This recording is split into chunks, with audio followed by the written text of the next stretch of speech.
Ladies and gentlemen, welcome back. Man, we got a banger of an episode for you today. All right. There are some cool things about my old job.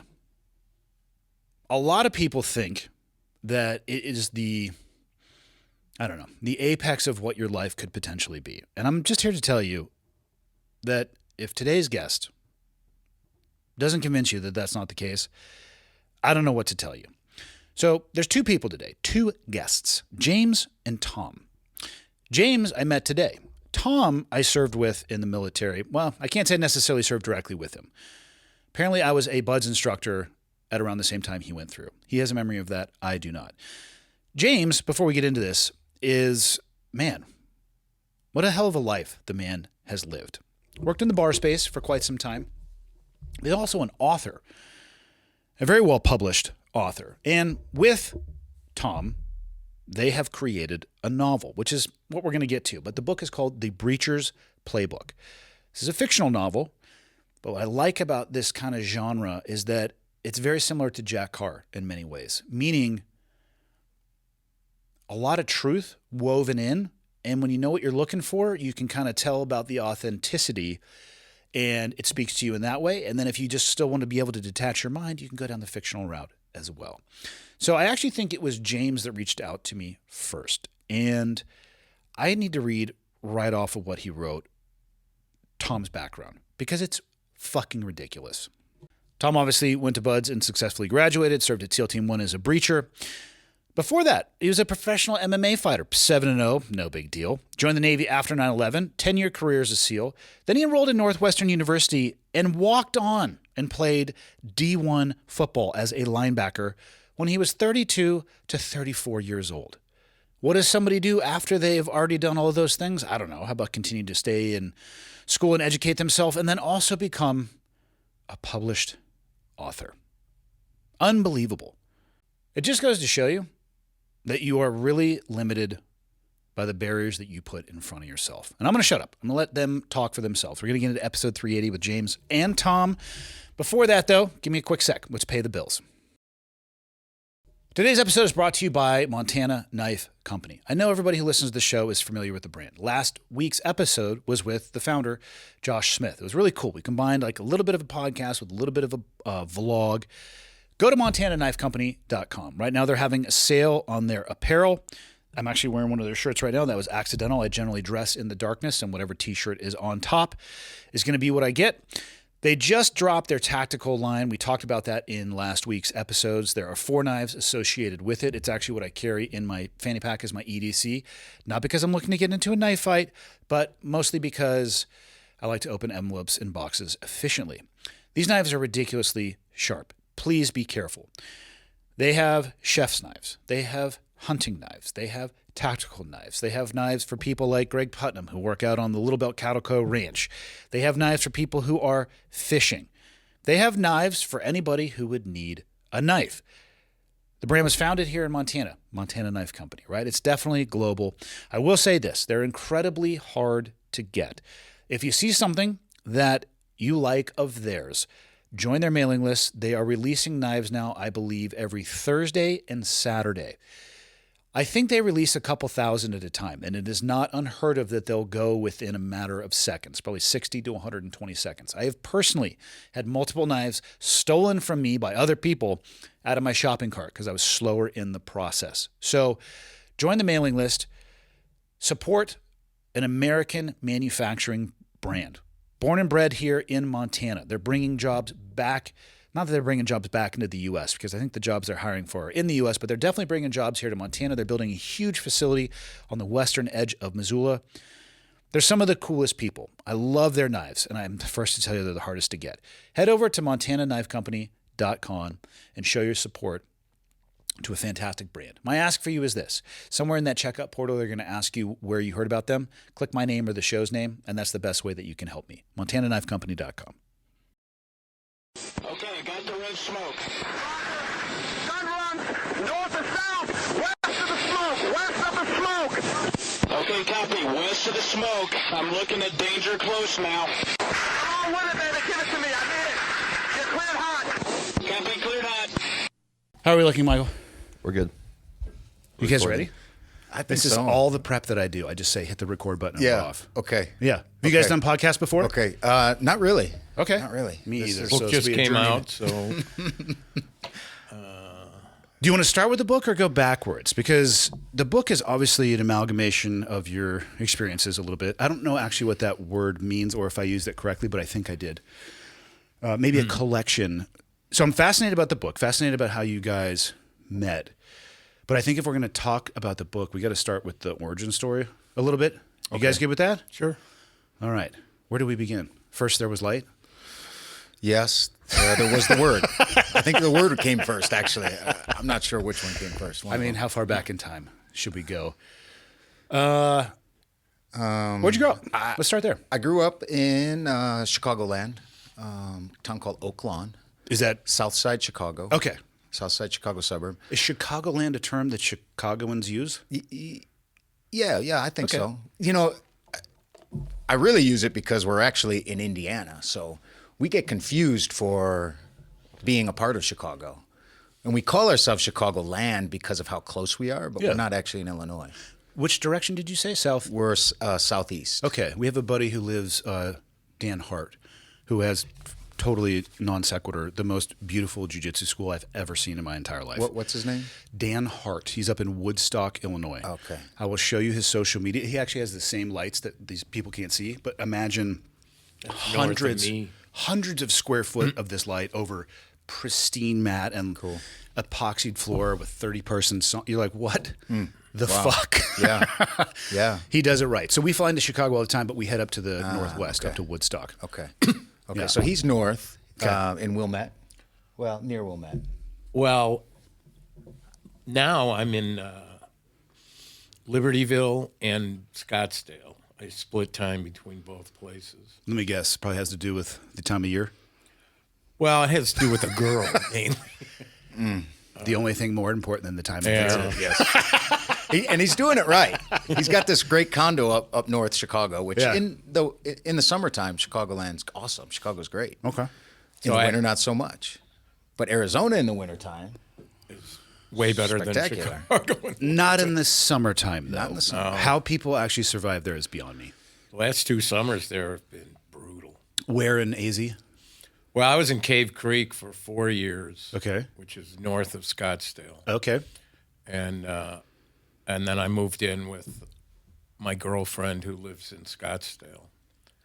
And then I have 4 kids in the Chicago area, and that's where I grew up and raised my family. So How many kids do you have? 4. I have 4 3. sons. We're doing it. Yeah. So let's carry You the have one 4, on that? three I have 3 sons. No, 2 Okay. sons and a girl. How old's the girl? 16. Where's she at in the line? Youngest. She's the youngest. Okay.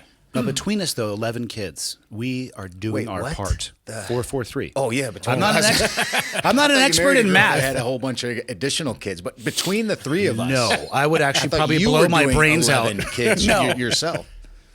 We're doing good. Good. We are. For anybody making wondering a if we're difference. doing our part, we have done our part. Mike, how many Maybe. kids are you going to have? Maybe. Remains to be seen. Actually, you Oh, know what? okay. We have 12 kids. How- 4. I have 3 and an adopted fuckhead. So we have 12 kids. Where's he at in the? Are you the oldest then? He of would the group? technically be the oldest. He's 23. Good. Well, You're the role model. 25, but you know. I have a 21-year-old boy, a 19-year-old boy, and a 16-year-old girl. What is that age group like for the boys? Because I'm at 14. I'm at 14, 13, 11, and 9 right now. Have they all expressed yet their difference in personalities? For sure. Okay. So what I have found is, and how old are your kids, by the way? they're older. Okay. So we can talk about the tail end of this because I'm curious how it ties in. Because we're in all probably 3 spectrums of parenting. You're in what I'd call the trenches. My youngest is 30. Okay. Yeah. So you're in the trenches. I'm in the charge after you climb the ladder out of the trenches, and he's already won World War II. So, Nice job, Jim. Hey, yeah. good job. Man, so they're different, right? Same genetic makeup, DNA wise combination, but my kids couldn't be more wildly different. My middle son is going to college in Bozeman. Knew he wanted to be an engineer since he was mid-teens, and is teaching himself like CAD programs. It's insane to watch him go down that path. Started 2 businesses before the age of 18. Nice. My oldest son has no interest in school whatsoever, has drifted around a bit. I lost touch with him for about 18 months during our divorce. It was wild. Probably one of the most difficult times of my life, actually. Have recovered that relationship, probably even better, but he is like motorhead, he got a motorcycle a couple years ago, which you want to talk about aging in dog years. I'm like, I feel comfortable completely fine on a motorcycle. I do not like the concept of my 21-year-old son on a motorcycle who promises me he's going to ride safe and then he'll send me GoPro footage. Look at me, Dad. I'm just cruising around on this road and I'll zoom in on the speedometer. Yeah. I'm like, dude. Come on, son. So he's like motorhead. Wants to move to Florida at some point because it has better riding season. My daughter, 16, finished up high school early and is digging into and like diving into welding. And has drifted, and at 16, I mean, I knew what I wanted to do at an early age. I'd be curious if you knew what you wanted to do. She's kind of navigated all over the place, which is totally fine with me. I completely support them pursuing things that they find to be interesting, but they couldn't be different, man. And my oldest son, the difficult phase or problematic phase or worrisome phase for me, mostly when he was growing up, was probably like 16 to 18.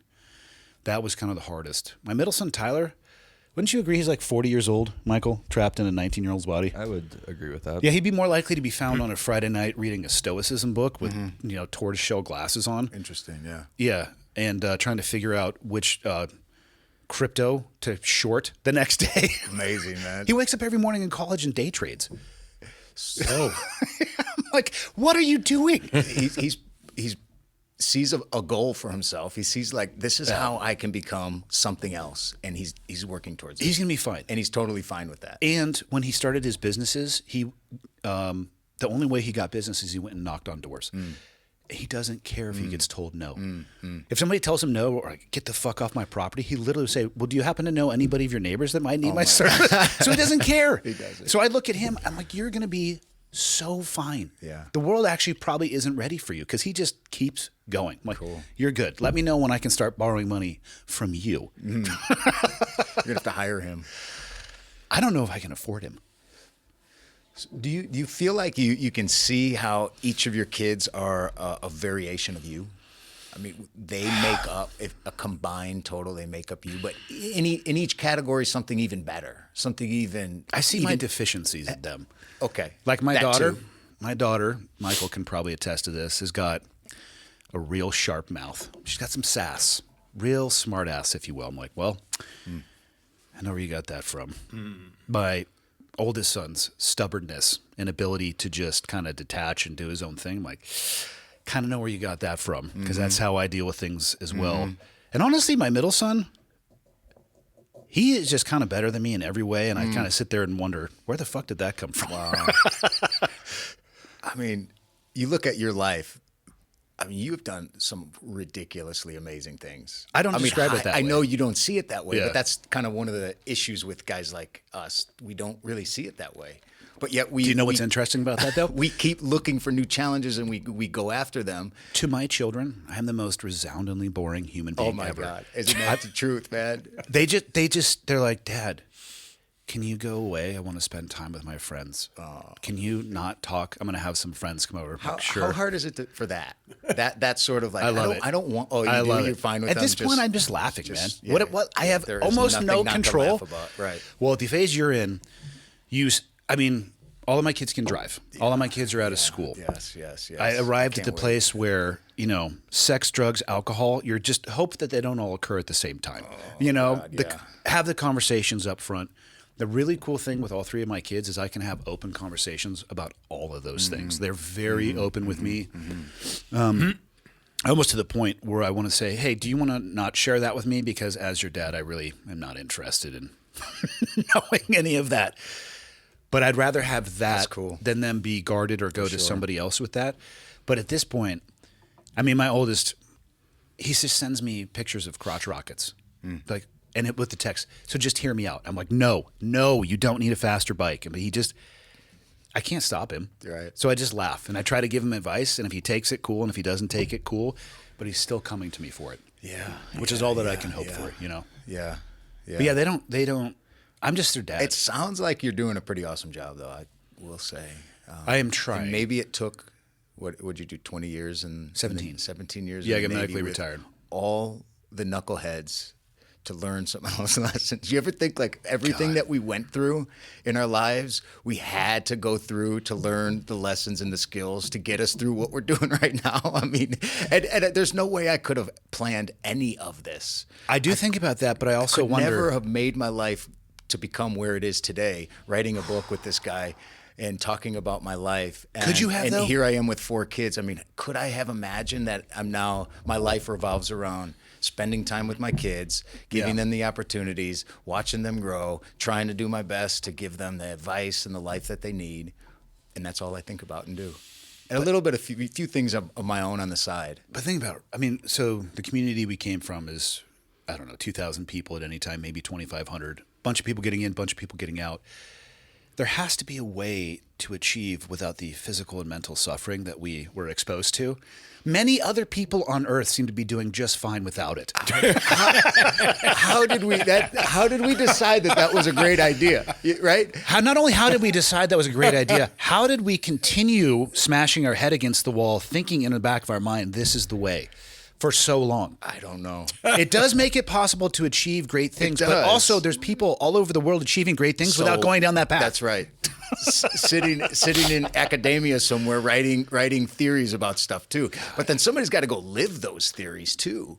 You know, these concepts of how life ought to be, these philosophical concepts of the way to live. You know, the Stoics, it's a philosophy of life. It's Who's your favorite Stoic? Marcus Aurelius. I just found mine recently. His name is Mediocrities. Okay. And his phrase line is sometimes it's just good enough. I made that up. There's no mediocrities, but if he was, he'd be my spirit animal. But that's sometimes it is. That's all you can do is what you can do and no more. I actually, hold on. I have to get the phrase right. Somebody forwarded this on social media, and I actually posted it yesterday. I'm like, this is my spirit animal. What is the saying? It says, meh, good enough, mediocrities. But you're not going to live like that. And your kids aren't probably either. My kid is hilarious, going back to, regardless of what I've done in my life, how they resoundingly just don't care. Yeah. They maybe 2 or 3 times have asked me a single question about our old career. Really? Yeah. Well, so my last appointment was in 2010. My daughter was still in a crib at the time, and I got out in 13, so she was older. But as far as me going back and forth overseas, both of my sons were born in Virginia Beach. My daughter was born in San Diego. My sons were waiting for me at the stairs in 2010 when I left, but my oldest was 7, maybe 8. So, their life, I got out in 13, older, and have done a lot since then. I don't know. I don't know what level of awareness or interest, but maybe a couple times they've asked me. They don't ask me much about the skydiving or the base jumping stuff, even though I've taken them to Switzerland with me and was jumping over the top of them in a wingsuit, and it never comes up. They're just like, whatevs, who doesn't have that happen? Their papa doesn't fly over them in a nylon wingsuit. I'm like, fuck, guys, I'm doing my best to be interesting here. They all 3 worked for me at the coffee shop at one point in time. Yeah. That was probably the coolest thing. They all shared a shift once, and I actually thought if the world was going to end, it would be that day. This would the be nuclear mushroom cloud, because wow, man. my daughter and oldest get along great. My oldest and middle son get along great. My middle son and my daughter, I have to worry about whether or not there's knives in the house if they're spending time with each other. And then all 3 of them were there. I thought that was going to be the end. But yeah, I'm just dad. Yeah. And the thing is, too, I also never talk about any of that other stuff because I'd rather talk about their life than what I did almost 2 decades ago. I mean, who gives a shit? Sure. Yeah. How the fuck do we even get on this topic? Yeah. Well, they're the future. They are the future, in and a I'm real way, glad. they are the tip of the spear. They're the most evolved human creature that there is at this point. Our kids. And I'm happy to see it because they are, all 3 of them in their own ways, more capable than I could ever be. And I think some of that is, what year were you born? 82. Okay, so I got 5 years on you. I remember the first time I sat in front of a computer. It was my senior year in high school. I took a computer class, and we're talking full dial-up. You've got mail. Yeah. What is this internet? Yeah. I cannot even fathom. All three of my kids, if they want to learn something, or if they have a question, they go to YouTube. How do you fill in the blank? And there is, on every subject that I've seen so far, a volume of information. So I agree, they're more evolved, but so are the tools that they have to leverage them forward. I can't even, can you imagine in the teams? How do you, not that there would be a reference or resource for that, but imagine if there was, and you had in your pocket. Why isn't there? Probably because some of the stuff's considered sensitive. Yeah, sensitive security issues. But I mean, how do you pack a parachute, right? How do I pack my ruck for a free fall jump? Imagine if there was that Rolodex. It would be a burden relieved from the mentorship and leadership because you could answer the questions on your own. And what I have found with my kids is because they have that, they're even more inquisitive. Because if they can get the answer to this, well, what about this? And what about this? That's how my son taught himself how to day trade, was YouTube. Yeah. That's how he found his business model he has a window cleaning business and a Christmas light business. All cash. Cool. He's a psychopath. When all cash business, he started storing money in hollowed out books. Oh my gosh. But man. he would pull it out on Fridays and lay it out on his bed and just count it. I'm like, you are a psychopath. And then he ended up having so many hollowed out books that he wanted to open a bank account and is on YouTube researching how much cash can I put into a bank account before the IRS finds out. Wow. That's a riot. All because What of this. a kid, man. But we would have What an done the same interesting thing, I kid. think, if we would have had those tools. Yeah. We didn't have those tools. Yeah. I don't think we did. I didn't. didn't have those tools. No. I recall too the first time somebody showed me Google. I think I was about 19 years old. Yeah. And my cousin came over and goes, "Check this really cool thing out. It's called Google." Yeah. I said, "What the fuck is Google?" And he showed it to me, and I thought, "This is ridiculous." And I never looked at it again. And it Your wasn't for kids- about 2 years before I started Googling. Then Yeah, but then how many days do you go by now without Googling? every day, all day. Your kids are growing up in the AI world. Yeah. You know, there's a lot of risks, but there's so many benefits too, and it's not going anywhere. So Well, it's going. You got to figure It's out going how to- somewhere, and well, that's forward. It's not going away. Yeah. You're going to have to figure out how to mitigate and utilize AI to your benefit and your safety, and kids got to learn how to do that. Yeah. But it's like having a personal assistant. If you learn how to use it, you can have AI do virtually everything that you need for you. Imagine, again, you and I go back into time. I don't know about you. My interest in school was below average. Yeah. If I had had a tool in my pocket that I could have had listen to my classes and then create and submit the work for me, I would have been a 4.6 student. Hey, wouldn't that have been the best? I mean, yes. How do the schools? How do they know that kids aren't doing that? Do they have I tools believe for there are- scanning homework and minimizing kids' abilities to do that? They've What's gotta the word? Be Is it figuring out ways plagiarism? around it. Yes, Plagiarism is written. So I believe there are But tools that can if recognize. AI writes it, do they consider that plagiarism still? So I think there are tools that you can put. See, my kids aren't quite old enough yet where I'm like dealing with that. You What will my be. freshman is, you know, there's a lot Yeah. of talk about AI and whatever that is, plagiarism.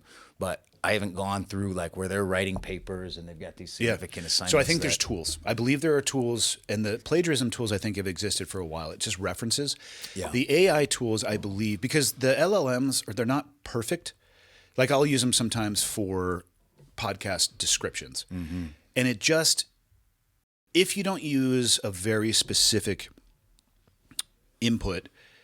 It's a little bit verbose. It likes adjectives, and you can tell a little bit, but then you could also tell it to write differently in a different tone of voice in first person. So I believe that there is software that exists that can help recognize, but again, it's going to be this chess match of the software that allows it to create and the software that, I mean, And it can create undetected. have you seen the math apps on the phones the kids have? No. So you can take an equation, you just hold your camera up to it, and it not only will answer it for you, but it spits out the steps along the way. So you can do your work. You can You show can do your work, but here's the thing. If it's also showing you how to do it along the way, and you're learning from that, is that wrong or is that adopting the latest technology? I mean, I went, in high school, math and algebra 1 and algebra 2, of which I have used precisely and exactly probably zero since, maybe a little bit of math at like Free Fall Jump Master trying to figure out wind drift.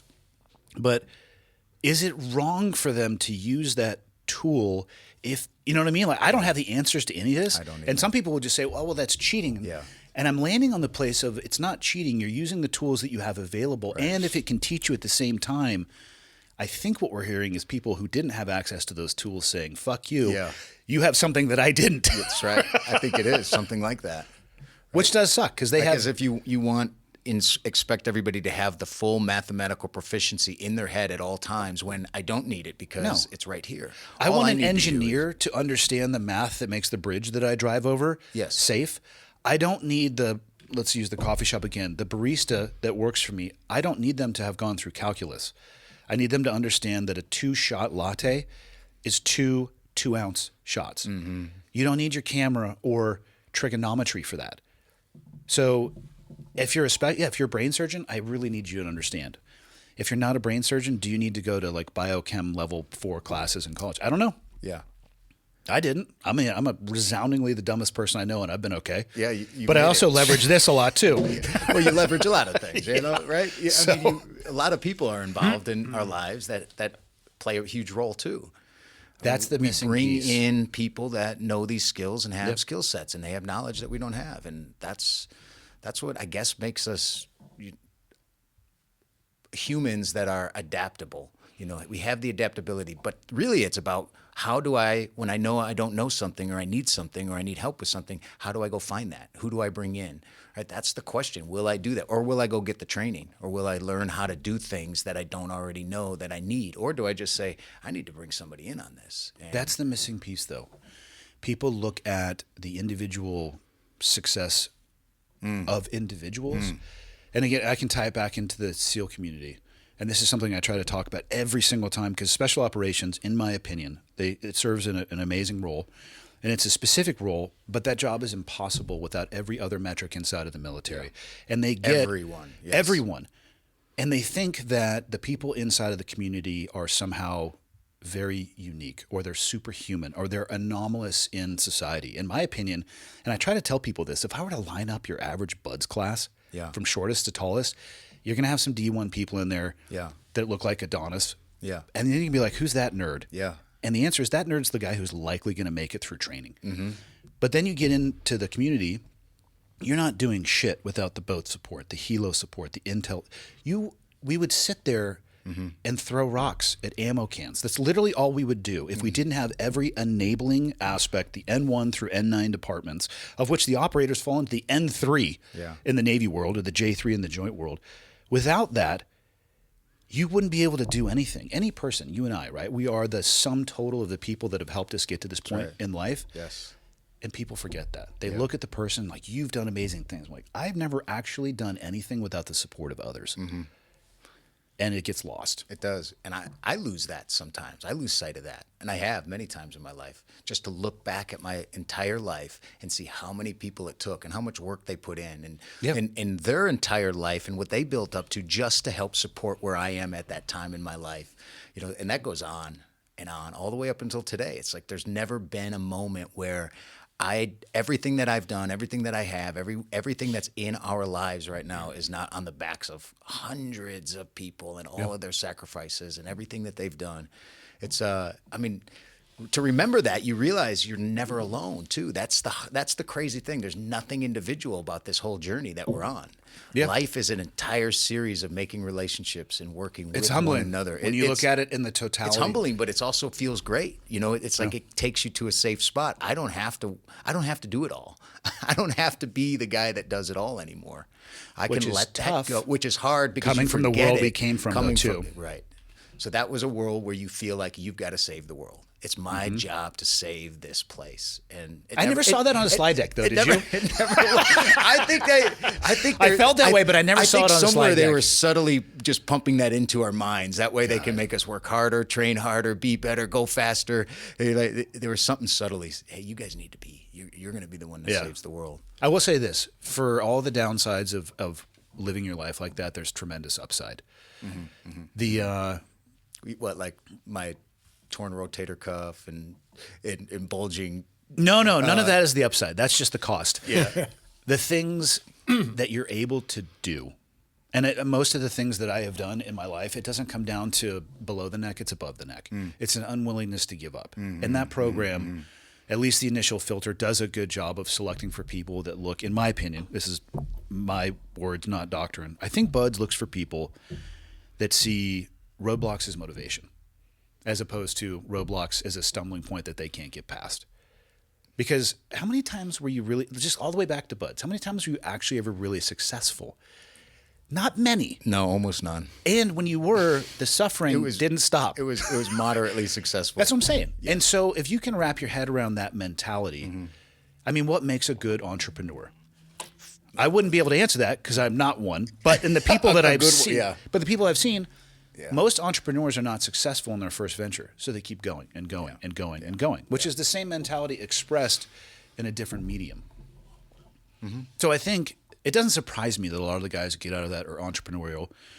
And it also doesn't surprise me that when they end up on the wrong side of the law, they go big. Yeah. You know, there's no little, I'm going to deal cocaine on the street corner. If you find a team guy who gets into that world, he's going to be the kingpin, muling cocaine in U-Haul trucks. Or assassinating people or something like that, right? Yeah, he'll be well up the infrastructure because, you know, we win big and we lose big. I'll leave it at that.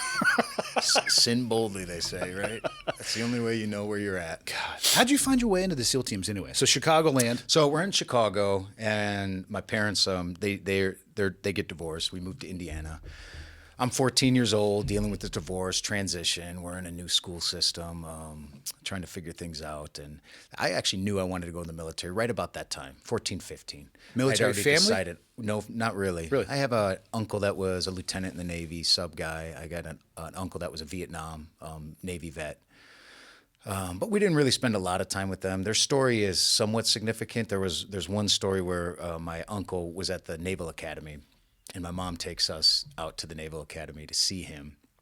And while we're there, it was like, you know, I'm just this Midwest boy, and we go to this academy, and there's guys marching around. I mean, it was the coolest experience that you could possibly have I might have been 10 years old.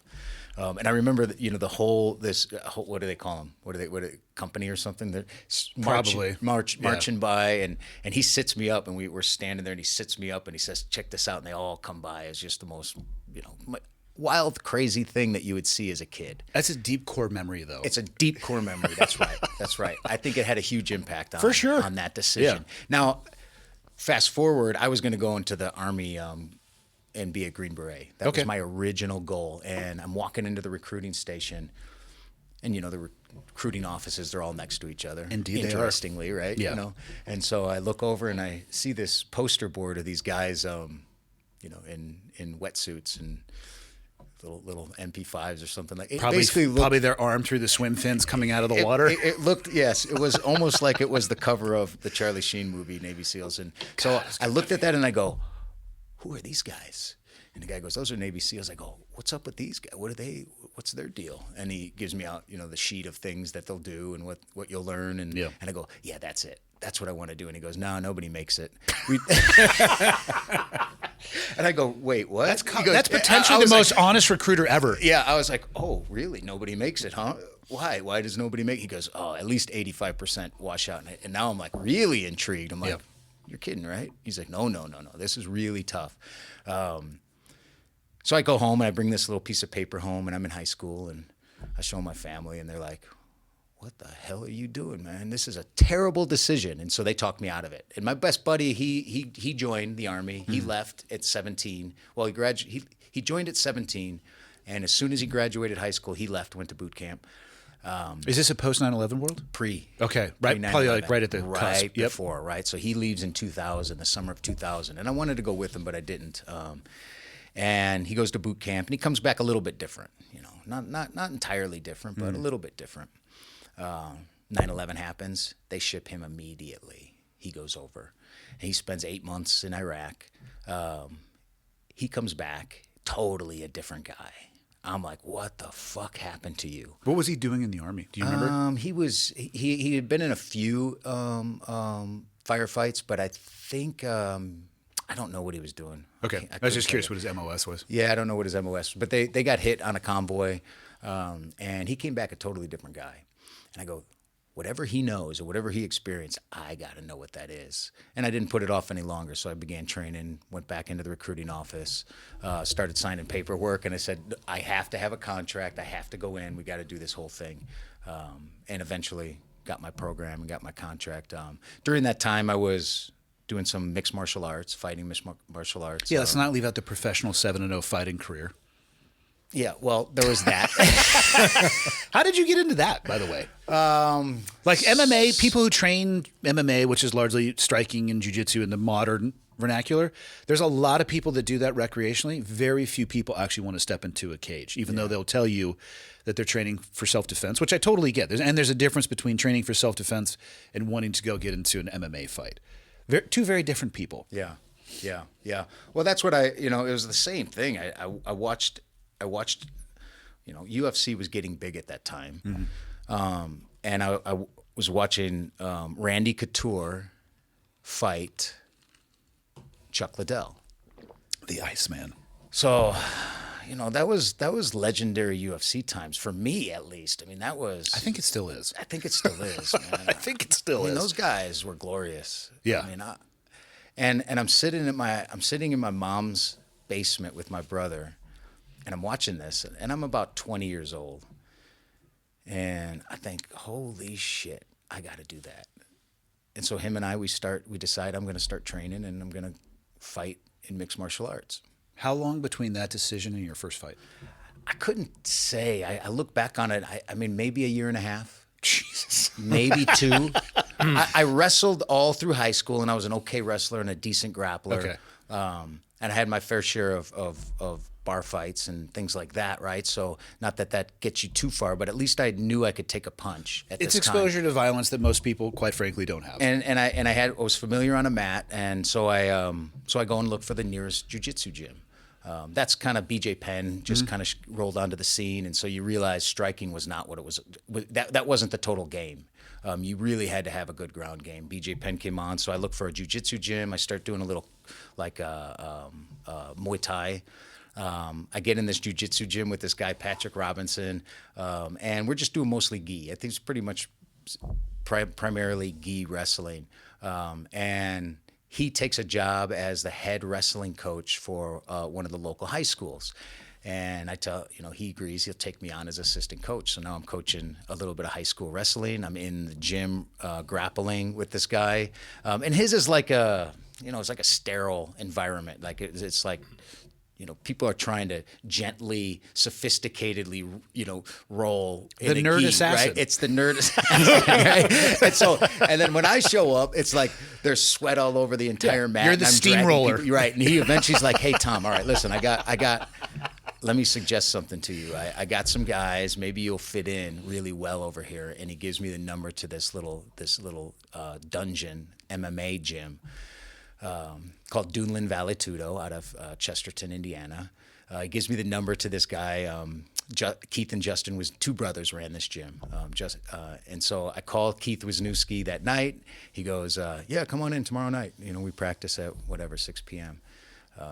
And so I show up there, and it's like the most vivid memory, pulling into this parking lot of this shithole shopping mall at the very end, in the worst part of town, all the way at the very end, and all the the big glass windows, and the windows are totally steamed over, so you can't see anything. But all you can hear is music, and you can hear people just thudding in there, dum, dum, dum.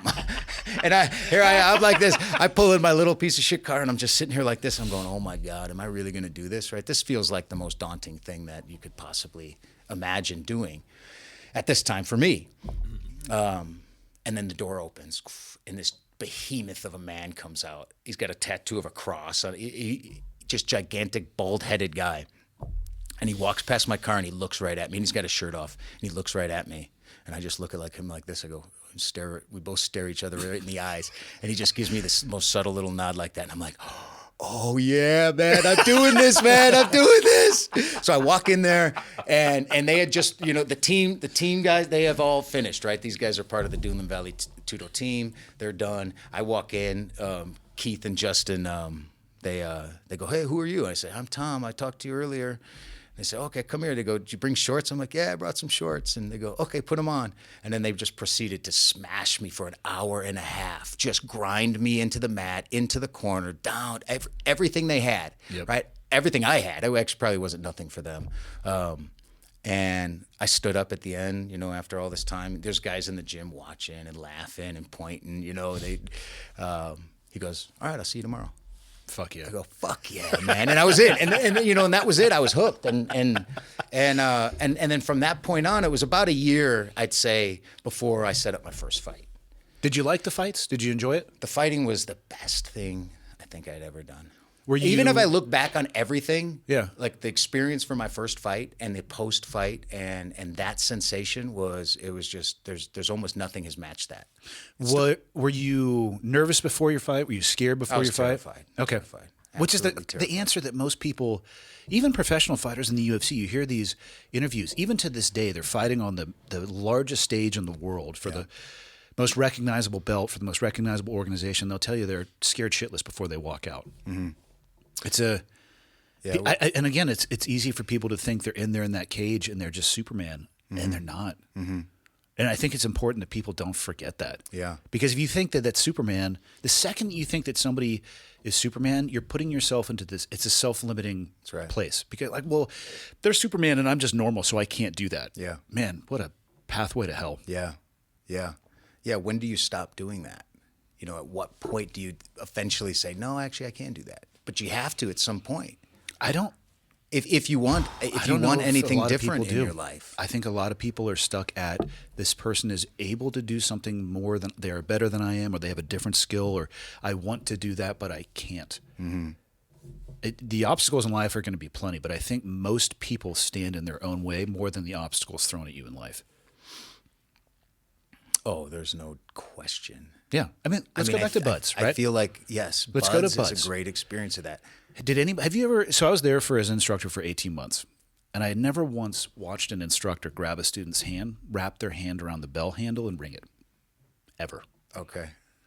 Never. And people will tell you, so-and-so instructor made me quit. Mm. Like, what do you mean? They carried you over to the bell? Mm-hmm. They grabbed your hand, they put it around the bell, and they rung it for you? Did kids say that? Oh, guys would say? Yes. Well, so it was for me the most rewarding tour that I did in 17 years. I didn't want to be there when I first went there because I wanted to be where I had left. It made sense of so much. Going back as an instructor to see why the curriculum was the way that it was. Let me know if this was your experience going. Well, you got rolled, right? Because you started 264? Yeah. So I started in 212 and I graduated with 212. So the experience was a little bit different because when people would quit, I would never see them again. Uh-huh.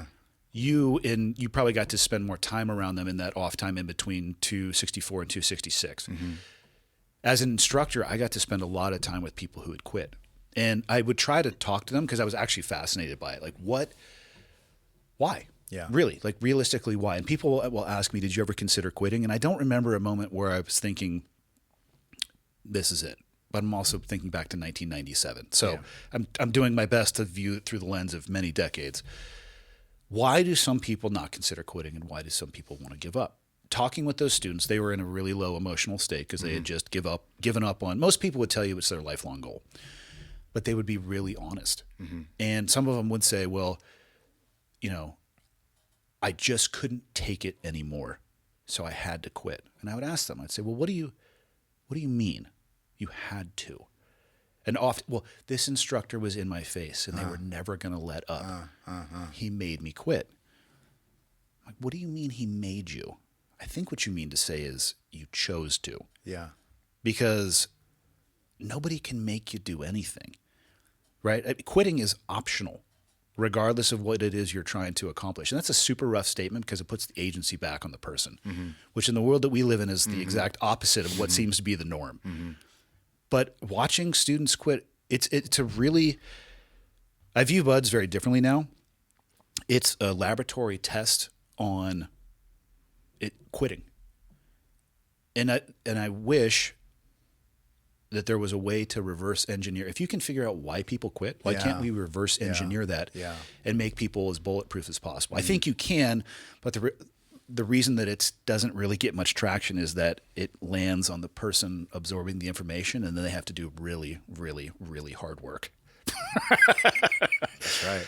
Physically and mentally. What do you, based on your that experience, what is it that makes guys quit? I mean, what There's would you? one thing and one thing only. Time. How they view time. Okay. That's good. That's great. That's Think great. about this. You know, all the buds, including Hell Week. Time. Time was the only thing that was on my mind. There are two ways to view time. I divided time into fractions of moments. That's why you were successful. And I calculated over and over. And every time I would see your watch, you were my second phase instructor. I don't know if I did in second phase, but certainly in Hell Week. Yeah. You know, we would Anytime I set could our, find you know it- that we would set our watches incorrectly in how we Yeah, no, you Yes, we would. You guys weren't that. The fuck we wouldn't. Do you think anything accidental happens in Hell Week? Or in training? All the calculating I did was not even correct. Correct. And it was just in my head that I had figured this out, and that gave me. So it was really, really only in my head because the time calculations weren't even right. The things in your head were the only things that mattered. So think about this: students going into buds, which we'll call it 183 days. Wow. Nothing happens there that's accidental. So look, Interesting. 2 students. One of them has 183 little 3M yellow stickies. And the top one says 183, and the next one's 182, all the way down to 1. And he puts those up on his wall in the barracks. The other student says, I don't care how many days I have left, because my goal is just to make it through today. Mm-hmm. The difference in those 2 students, percentage point graduating, almost everybody who's sitting there who, like, God, I made it through the first day, and they peel it off, and they look at that number, they go, fuck. Yeah. Can I do this for 182 more days? That destroys you. Their view of time. Hell Week is the same thing. The advice I was given by a brown shirt, and for people listening, if post Hell Week, which is in first phase, which when I went through is the 5th week. Was it the same for you? I think it was 4th week when I Four- went it's through it. drift- What is it now? Is it? I don't know, actually. I don't either. I I read after something it was 3rd week, but I don't know. It might be. So before that, you wear a white shirt. After that, you wear a brown shirt. So I got some advice from a brown shirt, meaning somebody who had successfully made it through Hell Week. And the guy said, don't worry about what day it is. Don't worry about if the sun is up. Just make it to the next meal. Mm-hmm. Because they have to feed you every 6 hours. The caloric requirement of that portion of training is ungodly. So that's what I did. I just thought about making it to the next meal. And if you, which is, I'll call it 6 hours, and you could chunk that down to 1 hour or the evolution that you're with. But who cares what day it is if you're just trying to make it to the next meal? Because eventually the next meal is going to be on a Friday, and you're going to be standing out in the surf, and they're going to secure you from Hell Week. The difference between that student that can do that and the student that says, okay, it's Sunday, 5 more days. It's Monday morning, 4.5 more days. One is tolerable, not easily tolerable. Yeah. The other one becomes overwhelming. How they view time. Why was the can't we get that across to them? Why will some of them figure this out, or some of them will take and heed this advice and learn it and use it, and then some won't? Some will go right back to 182 days. Because it's an academic principle that's hard to live. You got to remember the immense amount of physical pressure we're able to apply as an instructor. Yeah. Some people cannot detach the way that they think from the way that they feel. Okay. And I think that's the beauty of that selection process. Yeah. So being good at disassociating really helps, huh? Yes. Can Not in be all helpful. aspects of life, but Not at all. But if you've learned how to do that, you might have an upper hand in buds, possibly. You But might. legitimately. or you if do. you practice. Or if you practice this. There's- I mean, you know- compartmentalizing some of these things. You know how I'd give a kid an upper hand in buds? I would explain to them that concept of time. Yeah. And then I would explain to them the value of bending themselves before the world bends them. Find something every day that physiologically or psychologically challenges you and intentionally go do that even if you don't want to. And when you're in the middle of it, go for a little bit longer than you think you can. And tell yourself, hey, I can always do one more rep. I can always do one more step. I can always do one more lap around, fill in the blank. That is how you weaponize a human being, in my opinion. Yeah. Yeah. That is high performance individual for sure. Yeah. It can also be taken too far. Everything can. Well, Everything is a gift and a curse, isn't it? I'll speak broadly about my divorce. My ex-wife and I agree we probably should have ended it 10 years before. Probably the main reason when I look back that I didn't make that decision, I didn't want to be called a quitter Yes. because it was the only equity Isn't that in the right? community that we came from. Quitting was the only currency, or your ability to not give up. And I fucking took that into my personal life, and it can destroy you. Yes, yeah. How do you create boundaries, and then how do you move them? Fuck if I know. I mean, isn't that what this whole journey of life is about? How do I know what's best for me? And then how do I set boundaries according to that? And then how do I move them when I realize I need to move them That's a the little key. bit, right? Life's not static, so It's you have to not move. static, but we want it to be so static. Like Yeah. I loved the military because they just tell you what to do. I mean, I loved Buds Yeah. because it was a fucking crazy adventure, right? I It mean, was wild. an endless challenge. You're like, you never know what's going to happen Yeah. as a Bud student. But you also get just told what to do, and you just do it. And even in the military, once you make it and Yeah. you're in the teams, it's really, you don't have to make a whole lot of decisions. So your That's where people boundaries are hiccup, set though. for you. That's where people hiccup on the way out. But once you're out, You have to. now you've got Special operations, in my opinion, is nonlinear problem solving. Where people get hung up is that we're presented with the problems. Very rarely inside of special operations are you the one finding the problem to solve. Yeah. Like if you get overseas, Yeah. here's your target deck. Like, Yep. cool. Do you want me to go alphabetically? Who's the person you know what I mean? Mm-hmm. And if you do a great job, they say, good job. Here's another one. Mm-hmm. And you can do that ad nauseum. You do that for a career, you're so good at solving problems. Then you get out of the military. And if you want to reinvent yourself, you have to now figure out what problems need to be solved or what problems you want to. Yeah. And that, my friend, can be an interesting journey. that is one journey for sure. And I see a lot of guys, and there's nothing wrong with this. I see a lot of guys who will do an adjacent career to the military because I think it relieves a little bit of that stress. Maybe they'll go contract. Maybe they'll go work for an alphabet soup agency. And if you think about it from just the lens of somebody either presenting problems to you or you're finding the problem to solve, they're trending a little bit more towards still people presenting the problems. And I'm not saying that negatively. I understand the draw to do that. But man, if you get to a place where you realize you get to pick your problem and then you start having a good time and exploring and realizing that, I'm going to be okay because if I never give up and I just take the same mindset that I had for almost 2 decades and apply that to the civilian world, people better look the fuck out. Yeah. You can do amazing things. Yeah. Tough though. Easier said than done. Easier said than done. Yeah. Yeah. Because I feel like my transition out, I did that same thing, but I used football and I used going to Northwestern playing football. It was the same thing. You just do your job, and you don't really have to make a whole lot of hard decisions, right? Isn't it easy? This is what I need to do today That's because my it, boss told me. right? I got to be here at 6 a.m. just like I'm used to, and I get everything scheduled for me. Yeah. So and so that helps with the transition, but it does help to have something like that kind of scaffolds you into your new life, and you slowly are beginning to learn how to do what's best for yourself instead of what's best time. for the Navy, the country, your team. It just takes time, and and it's great to have a few people at least that see it, and they maybe have experienced it. Or at the very least, they're super compassionate and gentle, and they can just walk you through it, and they can watch you stumble. They can watch you go through all the ups and downs, but they're just there for you, kind of like a dad. Yeah. It's nice if you got somebody that can treat you like they're your father, and they can slowly help you through some of these things. I mean, that not everybody describes has that, though. But that describes my entire SEAL career, to be honest. I was young. I was 18 when I was going through Buds, 19 when I got to my first team. I had my bird before I was 21. Lost my bird the first time before I was 21 also, but whatever. Yeah, got it back eventually. So did they actually, they just pull it off your uniform? Or So we did had you switched over to patches, and I was at captain's mast, and he slid a pair of scissors across the table and said, why don't you cut? I'd had it for 6 weeks. I lost my bird too. Did you? One time, Like yeah. like you just left it in your car, or No, What'd you said, do? Please remove that from your. I got Pin or patch? patch. Okay. And then I had to stand watch at the front at the guard station. Fuck yeah. in Coronado. Every single guy come through. I was after my second platoon. What did you do? I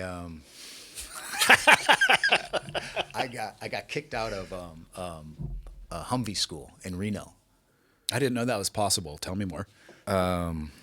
Fucking Humvees, It's a cool. fucking long story, but Give me the wave tops. What did you do? I went in. I was 2 pump jumping it, and I was pissed that they sent me there because I had already done 2, and that was a new guy school. Yep. And I thought I was going to go to Iraq and just drive Humvees like it was nothing, right? No big deal. Well, they made me go to this school, and I did not take even an ounce of it seriously. I was driving around like drinking Red Bulls while we're rock climbing these mountains, and just treated everybody like total shit. I was the biggest asshole, arrogant 2-pumper that you would ever meet. Isn't being young fun? Oh my gosh! And so I look in the rearview mirror. wildly I'm like, embarrassing, God, if man. I could It's just like- get in a time machine. I think about some of these moments, and that's for sure one of them.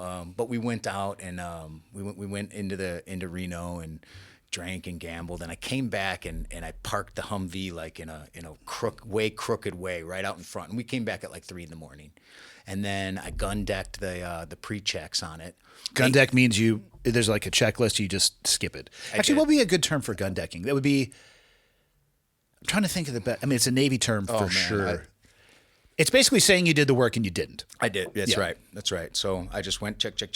Right. We were just gonna go drive around somewhere in some hills over there. So I didn't think it was a big deal. And they wanted me out of there anyway because I was being such an ass. And they called me into the office and said, "Hey, we're gonna kick your ass out of here." And I go, "What? Why?" And they go, "We caught you gun decking the whole thing." And I said, "How do you catch me?" And they pulled up the footage from the security camera on the barracks.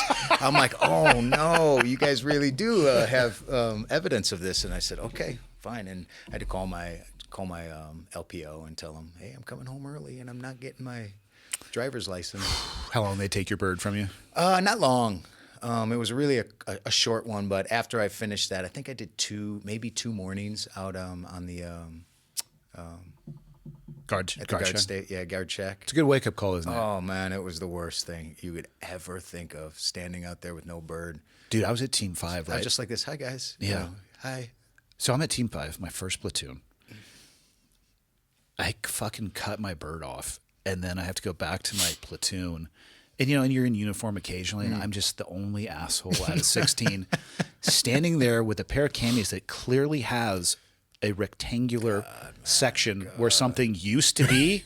And I'm just like, awesome.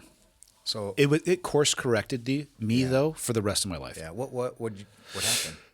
Sometimes you need to pull a knife in a bar fight and then run from the cops and then get caught by the same cops because you told them where you were staying but forgot about that.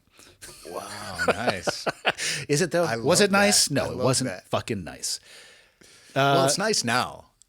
It course corrected me for the rest of my life. Exactly. The biggest lesson. So I was brand new. We were at Davis-Monthan Air Force Base is where we were staying. We were out there doing CAS, close air support. The air crew had something else to do that day. I think we were using A-10s and 16s, whatever they had out there at the time. And so we were going to drive back the next day. We had, classic Econoline 16-pack van. I think we had like two of them. Did you guys van wars in there too? Oh God, constantly. People don't understand the level of violence in a van fight. No. They don't. But we had Every time I see one of those vans, that's all I know. There's a little bit of PTSD from I those swear, for sure. Like even the van we got in from the airport today. Yeah. I mean, I was thinking about this and reminiscing anyway, so Yeah. it was on my mind. There's a little post-traumatic stress crazy- associated yes. with the Econoline van. But, we had a day off before we were going to drive back. It's 10 in the morning, so what do? We immediately start drinking. I'm underage. I get carried into a strip club. This is where we started by my LPO. Mm-hmm. So they didn't even check my ID. And it goes to later in the day or in the night in an Irish bar. And there was a guy in my platoon. I'll give you his name offline. He ended up actually interfacing at a federal level with law enforcement, just running his mouth. And looking back, and again, this is through the lens of many decades, I knew that he was out of control. I knew that somebody needed to stop him before, like the classic error chain. Like, can we just break one of these chains here and stop this? He ends up talking shit to a woman at a bar who happened to be related to the person that owned the bar. So they call the cops. He gets dragged out, tries to fight them, or the bouncers. The cops show up. We talk him out of the back of the cop car. He's in the silver bracelets in the back. We talked to the cops, during which I pulled a real Jason Bourne moment and just told him my name and where we were staying and the duty station we were attached with. Yeah. He gets out of they're like, we're going to let him go, but you guys need to take him home. He gets out of the cop car. We go around the corner of the building. He immediately just walks directly at another bouncer and starts talking shit. I'm 60 pounds at the time. And if I look back, the reality is I was scared and I didn't know what to do. Yeah. So he was talking shit to that bouncer, turned around and started walking back towards me. And it was just, he was walking towards me and I was off of his right shoulder looking at the bouncer. And the bouncer had a crutch. There was something wrong with his foot and he picked it up and he looked like he was going to swing it. And I had a Spyderco on me because I'm an idiot. And I pulled it out and I flipped it open. And I just put it up against the side of my leg. And I said, I don't think you want to do that. He put the crutch down. I put the knife away. He started yelling for the cops. I handed the knife off and had a moment of thought of, do I stay or do I go? And obviously, the move is you go. Yeah. Yeah. Not legal advice for anybody. Do not repeat my mistakes. So I take off, end up getting away from him. We end up going to another bar as cops are like looking for me all over the place. That same dude gets his ass beat by another group of people that he had talked to. And, you know, so we end up making our way back. The fucking command master chief is waiting for us. He's flipping tables. And he's just pissed at me, you know, because I was probably an E4 at the time. First platoon, first trip of my first platoon with my bird. With my bird. Wow. And I have to go to a chief's mast. And I remember before I went in there, I had this split of, I'm going to say this was everybody else's fault but my own, because that's how I was originally thinking about it. And then I was like, you know what? No, fuck that. Yeah. This was completely on me. And that was the shift that I had. And so I went into the chief's mass. You know, they asked me about what happened and then what would I do differently. And I answered them honestly, like I should have fucking stopped the person. And the reason I didn't is that I was the youngest, most junior, new guy. And I thought that the people I was with, or not that I thought, the people that I was with were my heroes. Yeah. So if they had said crawl through fire, I would have said, okay, how far do you want me to do that? And that is the wrong way to think about it. Like if you have, don't look for somebody else to do the right thing. Do the fucking right thing. And it changed the course of who I am as a person. Let me tell you though, it's hard to cut a Trident off while wearing a camouflage top. That fucking skipper. And the scissors were dull too, that fucking asshole. Really getting that first purchase in there to get it on the thread was tough. Why did they stop banging the Tridents in? They didn't. Are they still doing it? I can't speak to that, what they were doing then. I 100% experienced the Trident getting smashed. So did I. Yeah, I don't think that they have. I think that they just do it quietly. Okay. Yeah, we did it quietly as Yeah. well. Okay. Yeah, we got. As long we as did, it's still going on. We did the ceremony where you get the Right. 8.5 by 11 piece of paper. Yeah. Go hit the surf. I'm like, oh no, go hit the surf. Go back to your platoon space, and things happen differently than just the piece of paper, if you know what I mean. Yeah. Well, yeah, just to get an idea of the family that I come from, for our Trident ceremony, my family comes into San Diego. My uncles get in the biggest fight that there ever was. What's the hotel that's further south down the Strand? Nice hotel. It's It's on the Bay side. I know exactly what you're talking about. They're in there. There's blood all over that white. Who are they tile. fighting? Each other. Yes. My dad and his two brothers are fighting each other. They get thrown out of there. They get kicked out. The Lowe's Resort. The Lowe's Resort. That's where they were all staying at. My family's staying at the Lowe's Resort. So my grandfather, my grandmother, my uncles, my aunts, their kids. There's like 30 people there. They get kicked out, the whole family. And manager comes out and they say, okay, all right, these guys are kicked out, and they think they're going back to the room. And the manager goes, no, all of you guys are out. And so they leave and check into the Coronado. The Hotel Del? Oh, yes. Boy. Right. So the next morning is the Trident ceremony, and in walk in my dad and my uncles. Their faces are all covered in bandages, bloody. What started the fight? Swelled up. They were out drinking all night long. Well, I mean, obviously. They were out all Most over fights the don't start Strand. themselves. You know what? They got in an argument, and it Fuck just yeah. turned into a maddening incident. If you can't beat the shit out of your brothers, who can you beat the shit out of? Well, I mean, you probably should, think about the venue, maybe or a leave it little to bit of open where hand. it's at. Like, Or- let's just yeah, go right. open Or hand. let's just- Didn't some of them have invitations to the ceremonies and others didn't? That's true. Yeah. So yeah. So there were some issues with who's going to go and invitations. So there was a little bit of shit talking going on. All right. I mean, I appreciate that. Yeah. Walk me through your SEAL career, because the stuff that you've done afterwards is equally as interesting to me. Well, my SEAL I went to Team 1. 266 first. 266. Team 1, for people listening, odd numbers West Coast, even numbers East. So you walked metaphorically 50 yards from the Buds compound to your Yeah. first command. Yeah. Well, actually, not metaphorically. That'd be literally. It was actually literally, yeah. Yeah. Yeah, I was I started in 264, but I got rolled in second phase for the tread. For the tread. Yes. The fuck is wrong with you? Tread's hard. The tread is easy. The tread almost killed me. I think I actually The tread did not die almost kill you. We are at one there as time. an instructor to save you. So I It's a 1-to-1 ratio. We're not going to let you die, probably. I wish I knew who my one instructor was. Describe the tread for people who are unaware of it. Well, second phase, I spent an enormous amount of time on pool comp, practicing pool comp, right? Just, where are my straps at? But that's after the tread. Right. You got to get to the tread Right. first. I know. I overlooked the tread. I thought, too, exactly what you just said. So anybody listening, the tread is not easy. Do not overlook For it. anybody listening, the tread is very easy. No, don't overlook it. Let me do You my must job. I have to emotionally prepare them for failure. Put. Oh, and you will fail. Are you over there Googling the tread, Michael? You will I don't know if there's a fail good video in of it. the most miserable way. So I get in the water. You got to describe what it I is, think though. everything the configuration. is fine, right? So I got a 12-pound weight belt on With your twins. with twins, big twins on the back, right? And But let's not forget the one key piece of gear that should help you in this. Your fins. yeah, well, how about that for a twisted little fucking trick that is? I would rather egg beater the thing.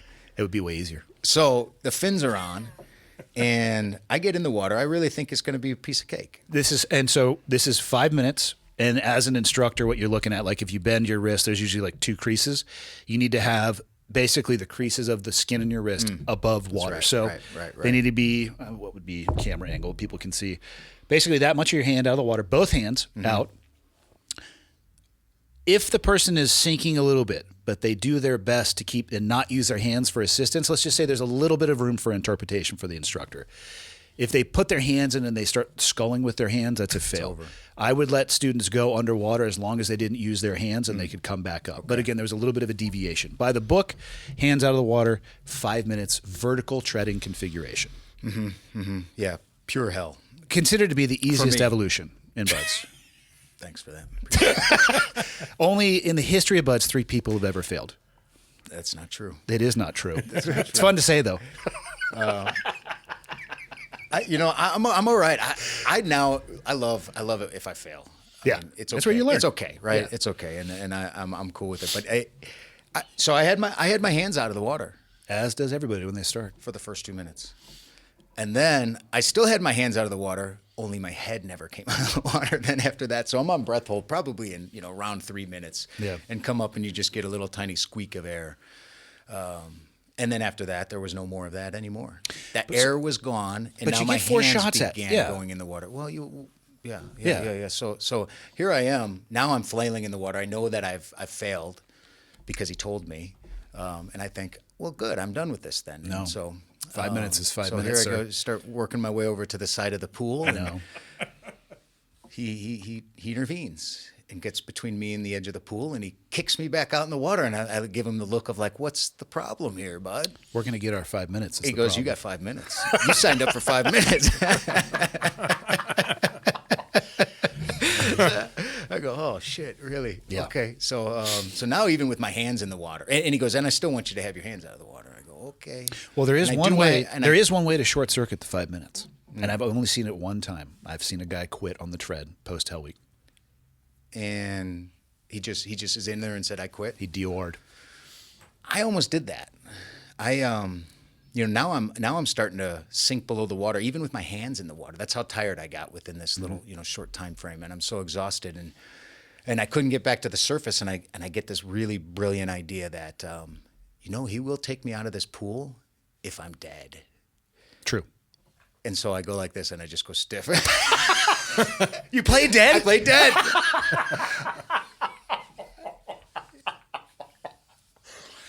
Let me guess what happened. He just sat there and watched you And I because go he knew like you this, were playing dead. And I go like this, and I stared off into the distance, and I just let my weight belt take me down to the bottom, and I just see him. He looks, and his expression changed a bit, And then he dives down and swims, and he gets this close to my face, and he looks right in my eyes. And then I just see this giant smile on his face, and he starts laughing, and his bubbles come out. And that's when I knew he's not going to save me, is he? He knows I'm not dead. You'd be surprised how many times people play dead, and you just sit there and I watch wondered if I was the only guy. No. So you'd sit there. Let me tell you, as an instructor, the tread is very easy. I don't know what you guys are complaining about out there because I'm just sitting there watching you. 1-to-1 ratio, we got you. You're going to get out of the pool. I have seen every version of somebody try to play dead. And so what you let them do, here's the varsity move. You let them go to the bottom. Yep, I did that.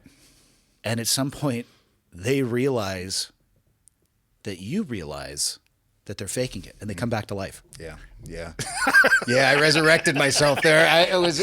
See? And I got a little push off the bottom, and back to the surface I went, and toughed out the last however long. And I'm surprised you didn't pop your own CO2. That's a move that a lot of the students make when they resurrect themselves on the bottom. no, I didn't go that far. When that happens, the instructors will come and hold down the valve on your life jacket and let the CO2 out. Because we get our 5 minutes. Yes. And so you guys got your 5 minutes on me. So for the listener, though, you get 4 attempts at this. Yeah. So you had 3 more shots. Yeah, all those attempts look the exact same way, just about. Really? Yes. So what, were your legs getting tired? Were you having a hard time breathing? I didn't practice it at all. So I could not get the muscle memory and the breath work right. Yeah. And I was exhausted within 2 minutes. So I had put so much into that first one, I knew that there was no way I was going to pass anything after that. Even though they were on subsequent days. Well, yeah, right. But I had no ability to figure out how to do this. It was... Okay, so then you get rolled. So I get rolled. I'm assuming you practiced the living shit out of this. I could literally pass that thing with my elbows out of the water the next time I took it. So I'm going to assume that you, first time out, 6'6", you passed. First time, yeah, okay, 6'6", good. yes. Okay. Again, training that is designed to throw failure at you, and there are 2 different people. But that's a moment that I look back on, and I mean, that really was I died that day. I mean, you fake died. I faked it, but Yeah. something in me died, right? It was like, I realized there was no way anyone was going to save me from here on out. We would have pulled you out of the pool. Well, you would have. Here- But I would have been dead. No, you Sort would have been of, all right. technically. You'd I'd have have been been all right. somewhere in between there. So at one time I was doing the tread. It was a foreign exchange student, and at about 30 seconds in, they decided the evolution for them that day was going to be over. So they did the same thing. First, it was weight belt got dropped. So I went and got it and looped it over the back of their twin 80s in a position that they could no longer touch it. CO2 cartridge fired. Pull the little handle to let it out of the vest. And at this point, like, I am aware that this person is having a religious experience out of body, if you will. So I'm way closer than you and I are. I'm sitting there face to face, and I'm just kind of doing the float where you have your arms crossed in front of you. This guy's last ditch move was a heroic kick, and he came up and he wrapped his arms around me as the instructor. And I just started laughing and slowly exhaling. So we became negatively buoyant. Oh, man. And just had mask to mask eye contact with this guy as we went to the bottom of the pool. At which point he let go and I went back up to the top. And he was just down there. So what did he do? I passed out. How many guys pass out? Probably not that many in the tread unless they... Not on the tread. You get him 50 meter underwater. You're going to get some people. That's first phase though. Pool comp, quite a few. Yeah. Quite a few because they just take it too far. It's actually after administering pool comp, you can tell when people are going to get ready to go out. You know, they start the that's the first part, but that's not necessarily the indication that they're going to pass out yet. As soon as bubbles start to come out of their mouth when they're doing that, they're right at the lip of being able to go out. And then, I mean, you're watching this as an instructor and you're right there with them. You just grab them and bring them up. They're out for maybe 5 seconds. And, you know, red line, drag him to the side of the pool, and a guy with 7 years of medical school slaps him in the face. I'm like, I could do that. Yeah. Yeah, right. And they're just, they come back and that's it. next. Fail. Yeah, but you get 4 shots at it. You'll be all right. But I do recall all of you guys laughing your asses off at me after you failed me. Of course. Yeah. That was. What else are we supposed to I gave you do? all a great laugh. Oh, well, Hey, this guy tried to pretend that he died. Oh, We it got one of happens to all those. this. It's amazing. The best, though, is as the instructor watching the fake death, knowing at some point there'll be a real resurrection. Yeah. Which usually is going to occur about 12 feet underwater, which is really an emergency for them, but not an emergency for us. Mm-hmm. It's great. It's better than TV.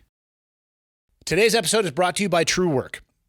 Damn, these people make some cool stuff. One of the cool things about doing ad reads for brands is that they're going to send you some of their products so you can talk about it from firsthand perspective.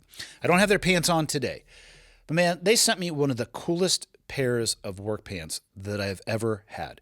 And you just understand when a brand gets it and they're being intelligent in their design. Everywhere that you would reach that you would want to have maybe your phone, or in this case, the work pants, you would want to have a pencil or a pen or a pocket that would be good for fill in the blank. And you put your hand there and you're like, damn, it's already there. Their pants are ridiculous. I'm not joking. I think I wore those things for a week straight when I first got them. And they're just in my rotation now. They're spectacular. So TrueWerk, as a brand, they're hell-bent on creating the most technical, high-performance workwear in the world. Their story, the TrueWerk story, began in the Colorado mountains, where a trade worker knew there had to be a better solution than the wet, heavy gear that was weighing him down. Man, I know exactly what you're talking about. So the pants they gave me specifically, they are soft, but they're stretchy, sweat-waking, soft shell, and are a major upgrade over wet, heavy jeans. I remember working for my father long ago, and that is actually kind of what I wore to protect myself, jeans. And they suck. There's nothing technically complex about denim, at least when I was wearing it when I was 11. It was horrible. So with those pants, wind and waterproof shells that use intelligently placed insulation for streamlined warmth that lets you stay mobile and agile. Every TrueWerk product is engineered for maximum comfort, protection, and efficiency with minimum bulk or extra weight. I'm telling you, when you get some of their stuff, you'll think, hey, this would be a perfect spot for it, and they've already gotten there for you. They've already beat you to the finish line, and that's the product that you have in your hand. TrueWerk has over 50,000, you heard me correct, 50,000 five-star reviews and countless stories from trade pros in every state and every job across the country. You can upgrade to TrueWerk for a major change in the way that you work, and TrueWerk helps you be your best when the best is what matters most. If this sounds interesting to you, check out the full lineup and get 15% off your first order at truewerk.com/clearedhot. That's 15% off at TrueWerk, TrueWerk, Whiskey Echo Romeo Kilo.com/clearedhot. You're not going to be disappointed. Check them out. Yeah, I could see that. Thank you for that. You're welcome. All right, so walk me through your career. So I went to Team One. I did. So right away we were. There was an opportunity to augment, and so there was kind of like a little bit of a competition between the platoons that were going to get picked to augment. So right away, as soon as I walk into Team One, that's going on, that conversation, and my chief's vying for this augmentation. What year is this? 2008. Okay. So we end up, our platoon and our sister platoon end up kind of winning that sort of battle. I guess that was going on. I'm a new guy, so I didn't really know too much of what was happening. Yeah, it's above your pay grade a little bit. I'm just busting my ass as hard as I can. And then when they said, hey, we need you to work hard because we may be able to augment and go to Afghanistan with dev group guys, I was like, I'll do whatever you want me to do. So we ended up getting chosen for that. We deployed, went to Afghanistan, attached to Red Squadron. We were there for about 3 months. It was pretty cool. Came back.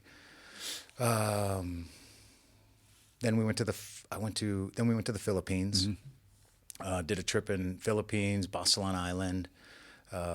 Came back and I did an Iraq tour to Kirkuk. And then while we were leaving Iraq, we're in Kuwait.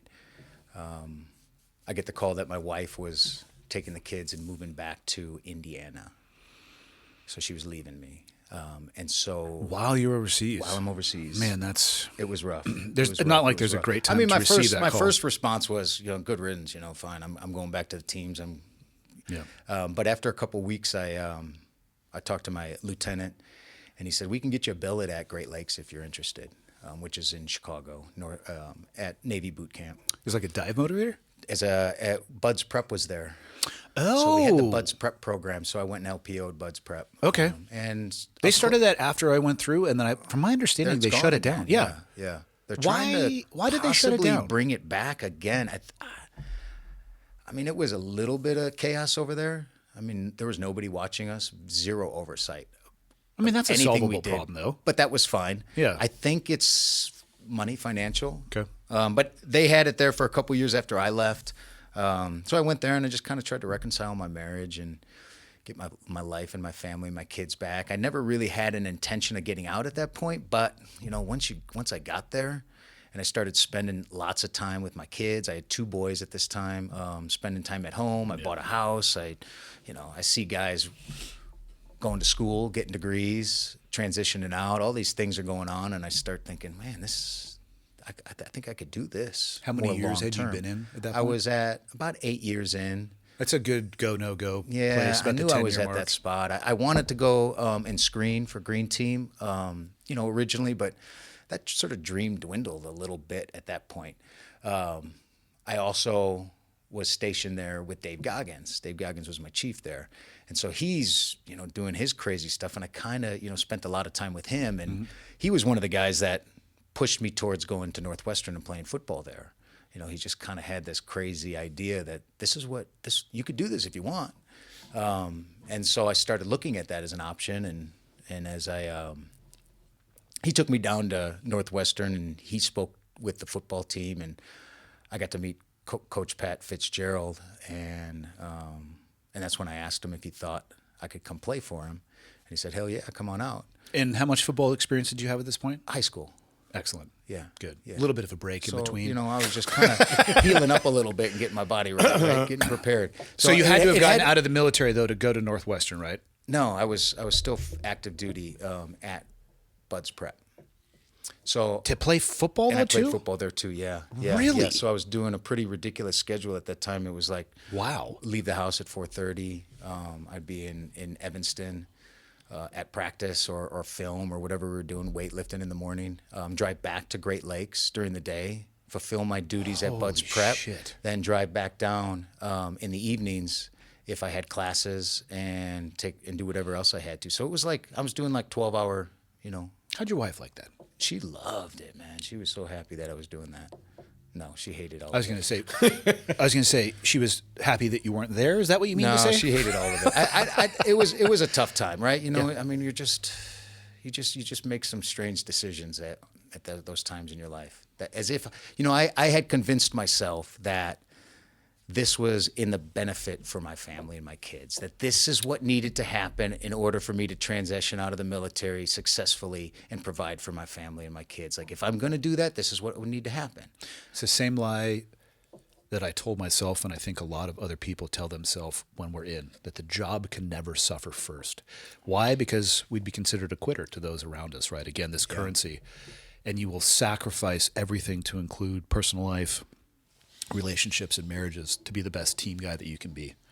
It's all a fucking lie, man. Mm-hmm. If I could go back, I wish I could balance that way better. I don't know if I was capable of it at that phase in my life. And I don't want to say that the job isn't important or any of those things. When I say it's a lie, I'm talking specifically only about myself and the way that I view it, not anybody else. But because I told myself those same things and missed time with my kids. Did every deployment that I could do, right? Fear of missing out, fear of not being there, fear of not being good enough. What will the guys think of me if I say that I can't go on this trip because my relationship with my wife is struggling? Job suffered last, always. Yeah. Yeah. And I don't think that there's any way to come to that conclusion without going through it all. I wish I could tell. Which sucks. I wish I could even tell, and so as a dad now, They won't listen. those kind of ideas terrorize you. They won't listen. Can I help them to absorb these lessons, or do they have to do it all themselves? Do they have to go through that whole ridiculous Both can be series true. of events that I went through to get to here, to have the idea to know that I don't have to do that. I don't have to prove myself. I don't have to live up to anything. I don't have that fear of missing out. I don't need anybody to love me or like me. I don't need any of that. It's not my job to save everybody. Or do they just have to go through that? I think two And things. that's okay, I think I two think, things can if be they true. do. Both can be true. I think at best we can help round the edges of the corner. Okay. There is an aspect of them having to experience at least a portion of what you're talking about for I think it to be a concrete lesson. Because knowledge absent the experience Yeah. You know what I mean? This book knowledge says I should do this. And in this case, book knowledge would be you or I literally trying to crack the heads of our children with knowledge that they're like, fuck you, I've learned better things on TikTok. But they're going to still make mistakes. My hope is to help my children at least miss the catastrophic ones that I made. Because I've made plenty along the way that were not catastrophic, with which the lesson could still be learned if I was in a place where I was ready to receive that lesson.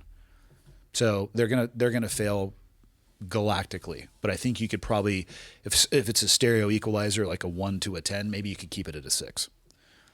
Did you was your dad around? Still is. He lives up here now. Does he really? I successfully extracted him from Santa Cruz. Oh man, that's cool. And he's a Sometimes. part of your life, and you guys spend Oh time yeah, together. I'll do episodes with him, and they're awesome. They're some of my favorites because they're time capsules. But he's also an absolute pain in the ass. Really? Yeah, I tell him to his face now that I'm looking for homes to put him in.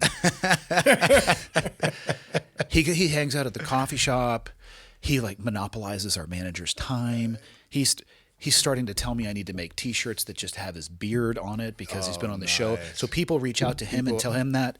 So he tells me, to which I say no. So now he's telling other people to tell me that I should do that. You should get a shirt with his beard on it. Yeah. That would be cool. Yeah, trust me, I've heard that.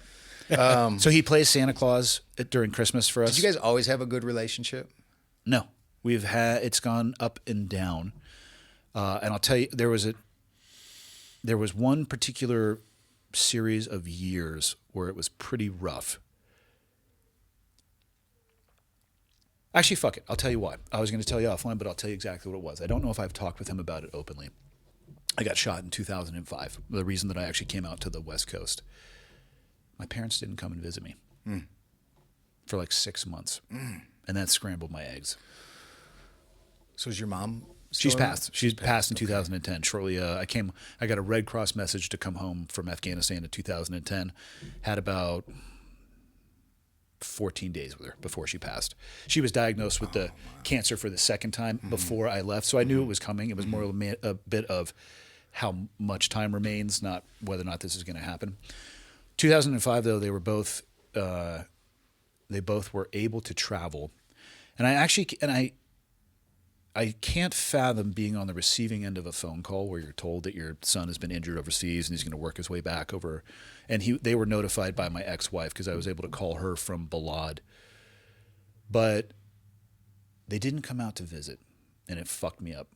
It really strained our relationship. And it got to a point about 6 months later, I kind of exploded to him on the phone about it. Just like, what the fuck, man? Like, my sister had come out and visit, my in-laws had come out and visit, and they hadn't. And it was rough. It had an impact on our relationship for sure. Did they say why they didn't do that?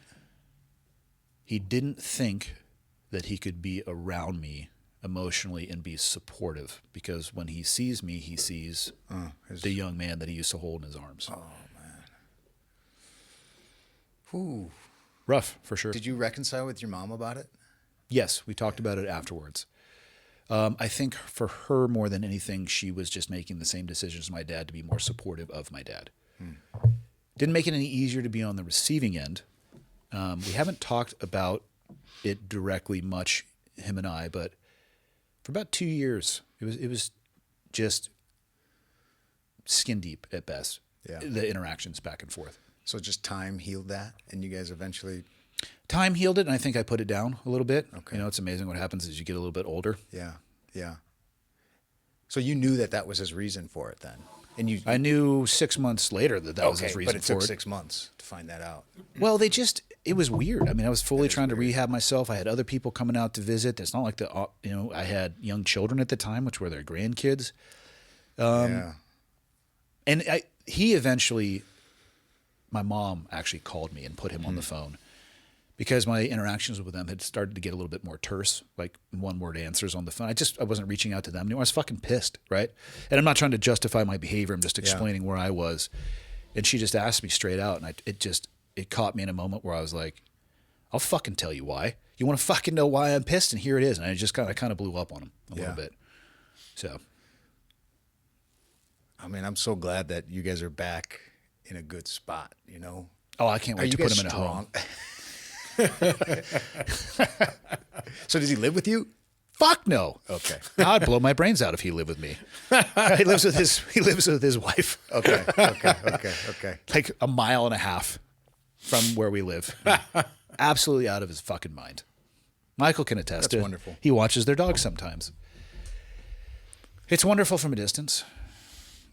Yeah. We're working it out. That's good. Yeah.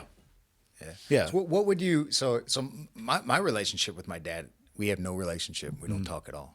When did that start? It started when it very first started was when I beat his ass. I was 21. Yeah. And he was harassing my mom. My dad's had to struggle with alcohol his whole life. Yeah. So he's harassing my mom. I'm 21 years old, and one day I just say, you know what? Fuck this. This ain't happening anymore. And I go to his shithole apartment, kick the door in, and beat his ass, right, and leave him there. We didn't talk for 5 years after that. He didn't call anymore. There was no more harassing. But he would slowly work his way back in, and we would become friends again, and we'd spend time again, and then this whole process would happen again. And I'd shut him out and say, we're done. And then we would do it again and do it again. And here we are again at this spot. I haven't talked to him in 2 years. Basically, the same thing happens where he'll come around, spend time with us, be around the kids. And I want him to have a relationship with his grandkids. And so I give him this leeway, and I open the door, and we open our heart to it, and then he fucks it up. How does he fuck it up? Start drinking? Generally drinking, yeah. Drinking, doesn't come around anymore, and then might just leave. And so now we're 2 years out, and I'm back to this spot of like, I wonder how he's doing. I wonder if we could bring him back around. I wonder if we could make him part of our life again. So here's all I would say. Here would be my advice. Are you a perfect parent? No. Do you mean to fuck up when you do? You probably don't, right? What's that? You're not trying to fuck up. Like, you don't mean to fuck up when you do. No, not at all. I think a big first step is to, when you're younger, you look at your parents and they're all you know. They're literally your model of perfection. And you have to realize at some point in time that they're just people. People are a fucking mess. So I would say if you can get to a place where you realize he's probably not intentionally doing that, that's a good start. If he were to pass today and you feel like you would have regrets or things left unsaid, I would say do something about that. But chemical and substance abuse is a different fucking animal. Yeah. I would put that back into his court. Yeah. And I would say, if you want to have a relationship with me and your grandkids, that's what I want too, but it comes with this criteria. And you have to hold that line. Yeah. Yeah. But if you feel like you would have regret or things left unsaid or unfinished, if he were to pass, I would say do your best to do something about it, but the emphasis and impetus is really on him to govern his behavior. It's your role now as a parent to hold that line, to create the line and hold the line. It's his role as your parent to live up to that so he can have a meaningful relationship in your life and your kids' lives. Yeah, that's good. Yeah, that's where we're at. That's kind of how I look at it too. Yeah, he's got to... I've been around substance abuse long enough to see it, God, it's to rough. know how it works, and it does work like that. Yeah. But am I going to expose my family to that? That's the metric of control you have. The metric of control he has as to whether or not his relationship with those substances means more than his family. Unfortunately, sometimes it seems that way, right? And if that is the case, as horrible as this says, or it sounds, I'd fucking cut him loose. That's his choice, Correct. right? Yeah. Yeah.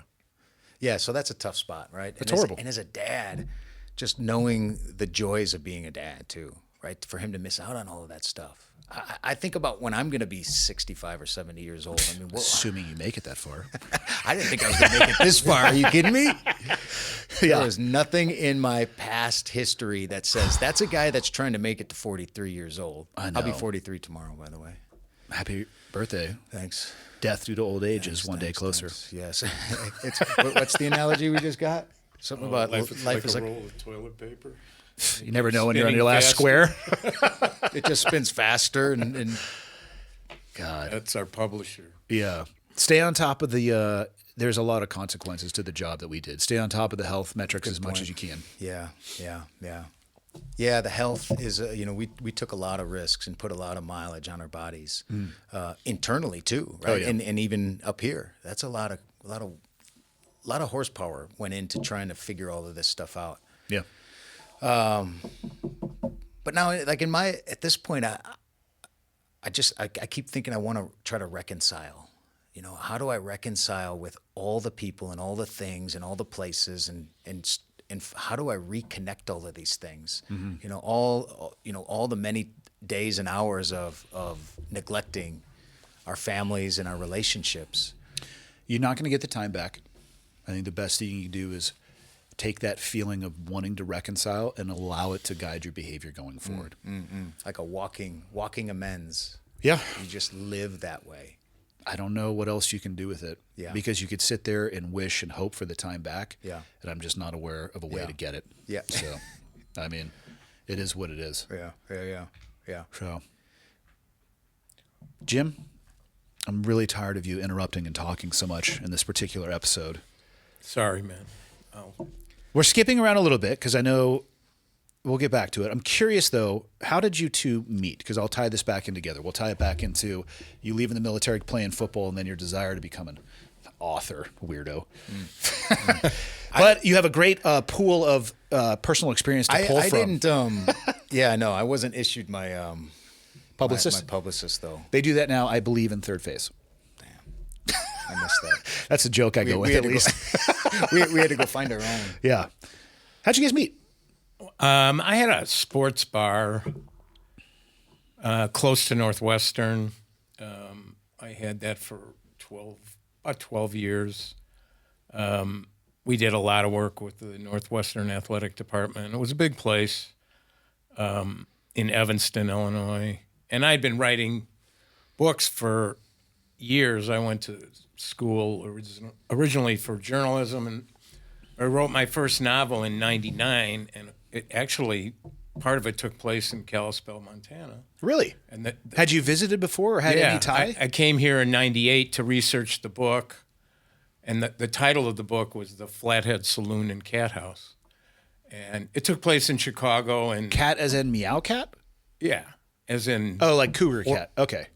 It's like weird. That's a really weird, like yellow house cat. Like, why would that be the Cat house as in Gotcha. whorehouse. Yeah. Oh, all right. Man, my brain anyway. is slow today. I'm not putting that together when I think like a yellow tabby cat. Like, what are we talking about here? I thought you would know the place. I don't know if there's a whorehouse here in town. I'll check with my I'll check with my law enforcement buddies later today. Be like, hey, is there a whorehouse here called the Cat House? So, and I had been, I'd owned 7 or 8 bars, clubs, restaurants in Chicago over the years, and writing, 7 or 8 books. And I was working on a book in 2015, a novel about a guy that wanted to play D1 football who was older. And then And this is before you guys met. Before we met, Okay. yeah. Fortuitous circumstances. Right. That is. Okay. And so I developed a friendship with Pat Fitzgerald, who was the head coach at Northwestern. Great guy. We did a lot of stuff for the football team, and he had all the football events and recruiting events at my sports bar. So I didn't play college football, and I asked Pat if I could go to Kenosha training camp in 2015 in August, where the Northwestern football team went up there for about 10 days. And at University of Wisconsin, Kenosha. And he said, yeah, come on up. You can shadow me on the sideline. And super offer. And I went up there, was watching practice right next to him. And he said, you should talk to Tom Hruby. And I had known who Tom Hruby was because Northwestern had a Navy SEAL, an active duty Navy SEAL playing football for him. And Well, let's also add slightly older Right. age than your average college football 33 players. years old. Yeah. And What was the average age of your teammate? 20? Probably 21. Yeah. Maybe 2021. Yeah. They didn't have 3 kids either. Well, you don't know that for sure. That's an assumption. They could have started early. Not at Northwestern. Let's hope they didn't have 3 kids. Let's start with that. That would be a lot. That's a full plate at 21 with 3 kids. Get some. so Pat hooked me up with Tom, and the book I was working on. Eventually, I went down to where Tom had a place in Indiana, And I said, the book I'm working on is interesting, but your life is way more interesting. And I asked him if he wanted to do a biography, and he did not want to do a book at that time. Talk a little closer to the mic, if you will. He did not want to do a book at the time in 2015 and 2016. He was going through things in his life, marriage issues and sobriety. And so we stayed in touch. My wife passed away in 2019, and I moved to Cave Creek, Arizona. And, a couple years ago, we met in Chicago for dinner, and he said, "You still interested in doing a book?" And I said, "Absolutely, but I'd rather do a novel where the protagonist is based on your life." And he said, "I'd rather do it that way." And we signed a contract, and, we took a few months of research, and I went to his house in Crown Point, and we did hours of taped interviews, and then I go back to Arizona, and then I'd ask him to give me, 2,000 words on this and 3,000 words on that, and then I'd adapt it into the novel and send Tom chapters, and it was a great partnership. It worked great. This sounds great. This doesn't. This work on this. I'm sorry. No worries. So, question for you about a novel, and I bet this depends on the author. So, the completed book, The Breacher's Playbook, is sitting here in front of us, and I asked this out of curiosity. When you're thinking about a novel, do you have an idea of the storyline and kind of a skeleton, and then you work backwards and fill it out, or do you let the story as you're writing it take the twists and turns that you want it to? That's a great question. Fascinated about the creative process itself. Yeah, it's a great question, and the answer to it is both. As far as me as an author is concerned, there's 12 authors. There might be 12 different ways they approach it. Well, the books are fascinating, especially to me, suspenseful books where they throw these twists and turns at the end. I always ask myself, did they fucking know they were going to do that at the idea of this book? Or as they were writing it, did they just recognize this is a great opportunity to do fill in the blank? So I'll outline a book, okay, and have a general idea of where I want it to go. And I like to have a beginning and an end in the outline, so I know what the ending's going to be. And then you start writing the book, and you literally get to know the characters better. And they take you places that you didn't think you'd go. And people ask me all the time, well, how is that possible? You're writing it. Yeah. It is. It'll take turns that you weren't thinking about, or you get to a certain point in the book and, I'll write, 2,500 words, come back the next day and erase all of it. Or I'll come back the next day and read it, and the hair on my arm stands up because I think it's good. This book, the ending changed completely about halfway through the book. Is this going to be one of many, one of three? You put 3 fingers up now. Maybe we'll put up another 3. Maybe it's one of 6. Let's not limit ourselves. I mean, Jesus. We've talked about not quitting and chunking things. Why would you stop at 3? I won't. If nobody buys the book, I mean, there's that. Okay, there is that some for sure. Reasonable What'd you go to college for? social policy, education and social policy. So not journalism. No. What were your thoughts on writing the book? Did you enjoy the process? I enjoyed it a lot. Okay. Yes. Do you think you enjoyed it, though, because it was based – so Jack Carr, a good friend of mine, his books, I think you guys have an advantage. And the advantage is you can do 98% realistic and then a little 2% of flair, and you can call it nonfiction. Yeah. I think writing – or you can call it fiction. Yes.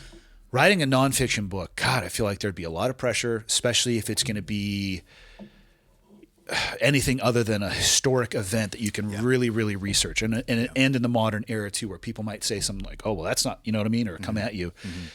So you have creativity, which is awesome, but you can also balance it really well in realism, which Jack does a great job of. For people who know what they're looking at reading those books, like damn, dude, did you have to include that detail? Like, leave that shit out. The reader, though, the average reader doesn't know where the authenticity and the what would be the fiction aspect is rolled on top of it. I wonder how much you would have enjoyed it if it was a nonfiction book. Yeah. Well, it's a different lens. It would be it'd be a lot more anxiety in it, for Yeah. sure. Right. And be a whole lot of questions of what do you add? What do you not add? Yeah. It would be, What there'd be a can lot I more add? judgment. Yeah. What can I add? What can I say? So it gives you a little bit more leeway for sure. But you also can take, the nice thing about this is you can, instead of it making it, be the main character, you can take aspects of your life and other people's lives and just make them a separate character. Yeah. Right. So you can still tell the same story and have that same lesson and have all of that in the book as part of the message, but it's just created into somebody else. Right. So you can pool all of these sources of knowledge and experiences and put them in one book and just have it just be 8 different characters. And they're all going through similar things and you're still telling the same story. So it's just a unique gift to be able to do it that way. I haven't thought about it like that. I feel like that could be kind of cathartic to write maybe the antagonist character, but it's all based on your own character traits that you wish you could change. That too, right? Like, I'm going to create an asshole. Maybe nobody will realize it's me. What an interesting way to be able to fucking everything you deal write with though that. is a mirror of what you are To some degree, right? for You're sure. projecting that onto the paper Yeah. always. So, there's always that experience. How long did it take which you is guys to very write it? cathartic. It took us about a year. Okay. About a year. I think once we really sat down and decided this is what we're doing and this is how we're going to go about it, it was about a year's time. But it's, when you're working with 2 people, it's more challenging. A lot of passing the manuscript. They call them manuscripts. Yep. Which is kind of cool back and forth. I had A lot of interviews. We did some travel and research. Yeah, I had an interesting trip. The last part of this book, the main character, Declan, becomes an FBI agent. And I got in touch with the FBI Academy in Quantico, Virginia, and put in an application for me and Tom to get a tour there, because if I'm going to write about a former SEAL that joins the FBI, it's got to be legit. Mm-hmm. And normally they wouldn't do that. And because Tom was associated with that, they granted us this tour. And it turns out that there's a section of the FBI Training Academy at Quantico that's called Hogan's Alley. Oh, I know what you're talking about. Okay. And the guy that runs Hogan's Alley is a former SEAL. Oh, no kidding. John Lauer. Don't know him or that name, but that doesn't surprise me, though, either. Yeah, and he knew Tom, and he spent, at first when he heard that an author was going to come and go through this tour, he was like, I'll give you 20, 30 minutes, whatever. And Tom couldn't make the trip. And when I got there and told him what the project was, he spent like 6 hours with me, and it was a fascinating look at, this. They built a city there. Hogan's Alley has a movie theater, restaurants, post office, houses.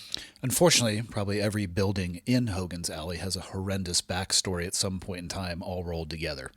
Hey, something happened at a theater. Maybe we should practice on this. Hey, something happened at a post office. The theater is from Aurora. Fucking, I know. That's what I was thinking, actually. It's like an exact mock-up, Yeah, isn't it? I mean, Yeah, these lessons are written in blood, the unfortunately. origin of Hogan's Alley comes from an FBI massacre where they lost agents in Miami. Yeah. In like 70 something. But once that trip was done, and then we started work on the manuscript, the whole process was about a year, and that's fast. Let me ask you this. So you've written how many books? 10.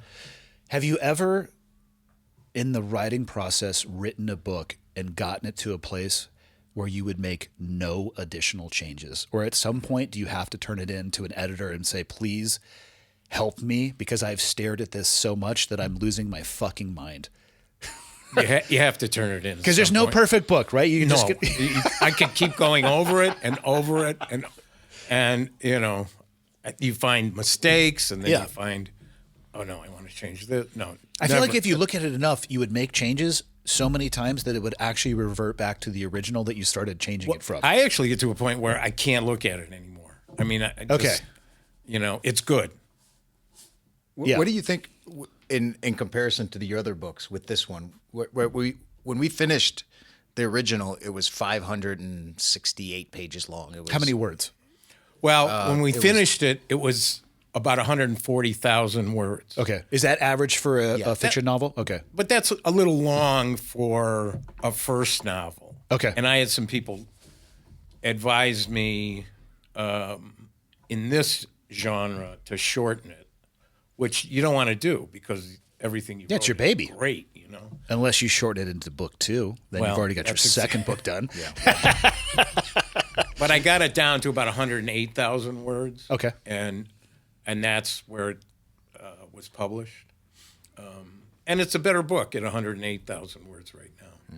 And the stuff that one of the chapters I cut out is going to be the first chapter in book 2. I mean, there's two ways to view that. It's horrible, or I've already got some work that I needed to do done. nice. Yeah. So 10 books, man. Do you have a favorite out of those 10? not counting this. Of course. Yeah, it's kind of a fucked up question, especially since Tom's in the room. Oh, yeah, I really love this other book, and it's not this one.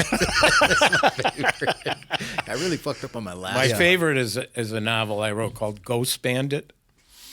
Yeah. And that's a great book. I'm surprised that hasn't found a screenplay deal yet. What's that's a great book. What's the fastest a novel has ever come out of you? Well, this one it's always taken me longer, but I've had other things going on too.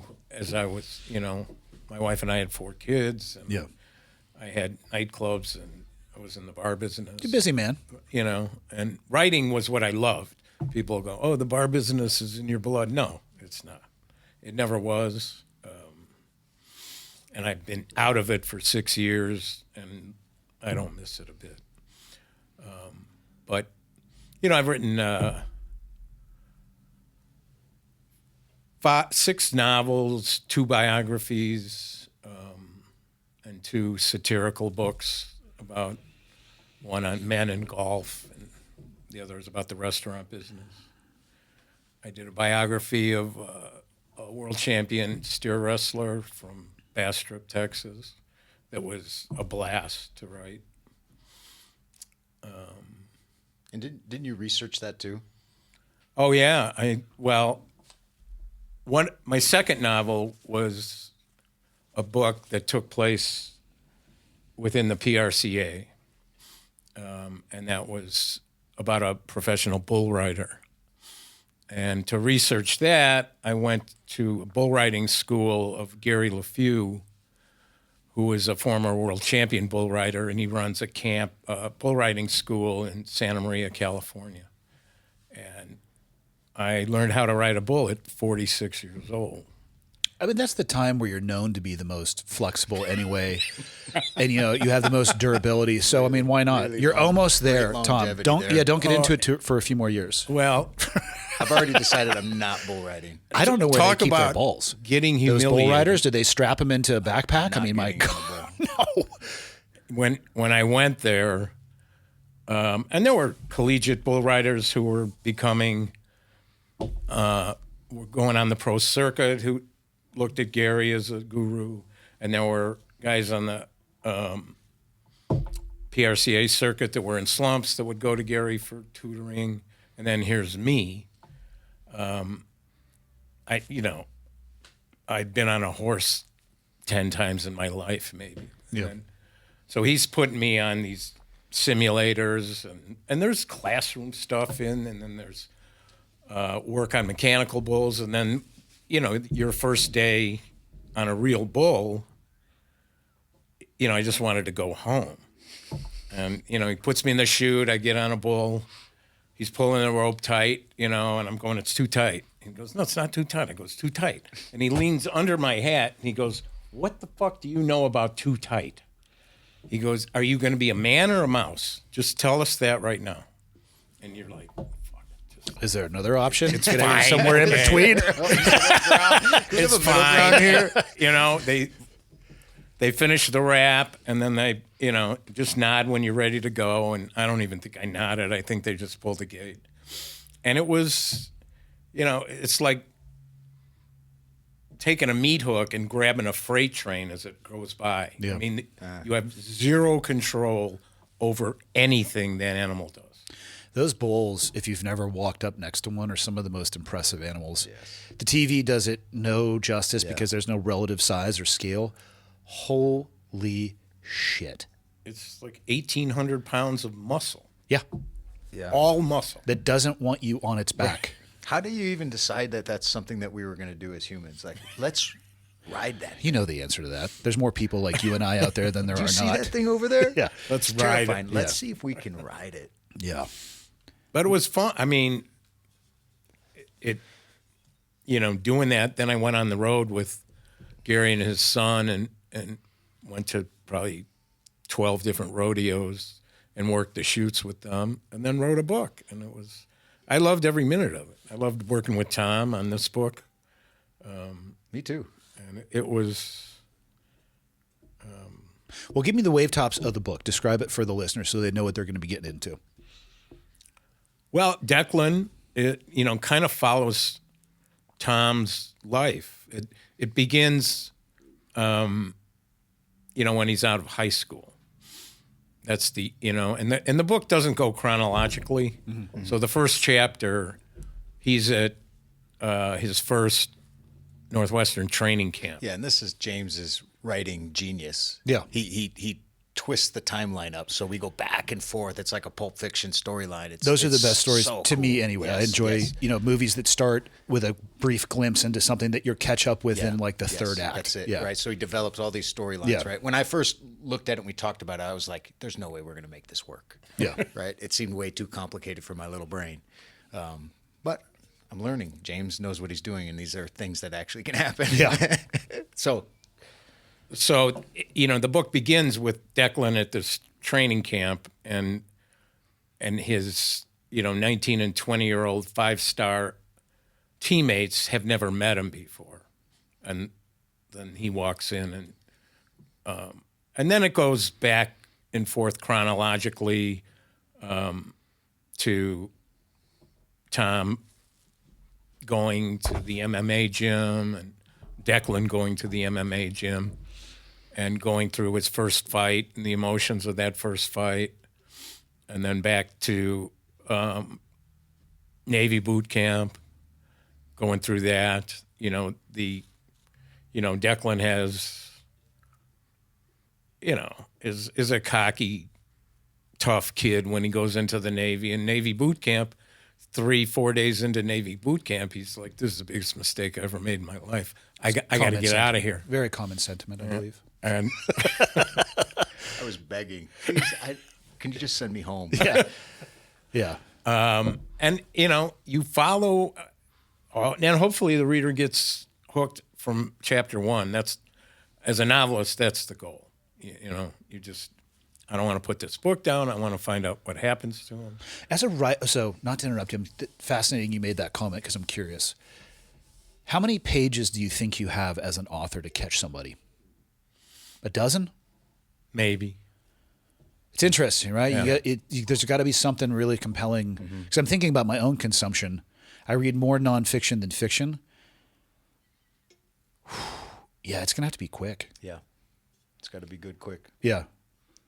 And even if if you're not hooked in the beginning and you tough it out and you still have that in your head that you weren't hooked. Yeah. You know, and that affects the way you read a novel. And, you know, as you go through this, you see that this character is accomplishing things that most guys dream about.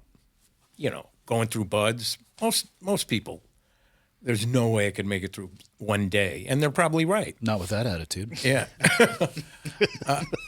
But you're reading. Just fake like you died. You will be fine. Yeah, that works on 0 evolutions and buds. Yeah, that's the only one that I could even think of might work. You could probably like fake You death on could the O probably, course, but they're yeah. just going to leave you out there. And as a reader, you want the reader to feel that. Yeah. You know, that that this guy is conquering things that very few can conquer.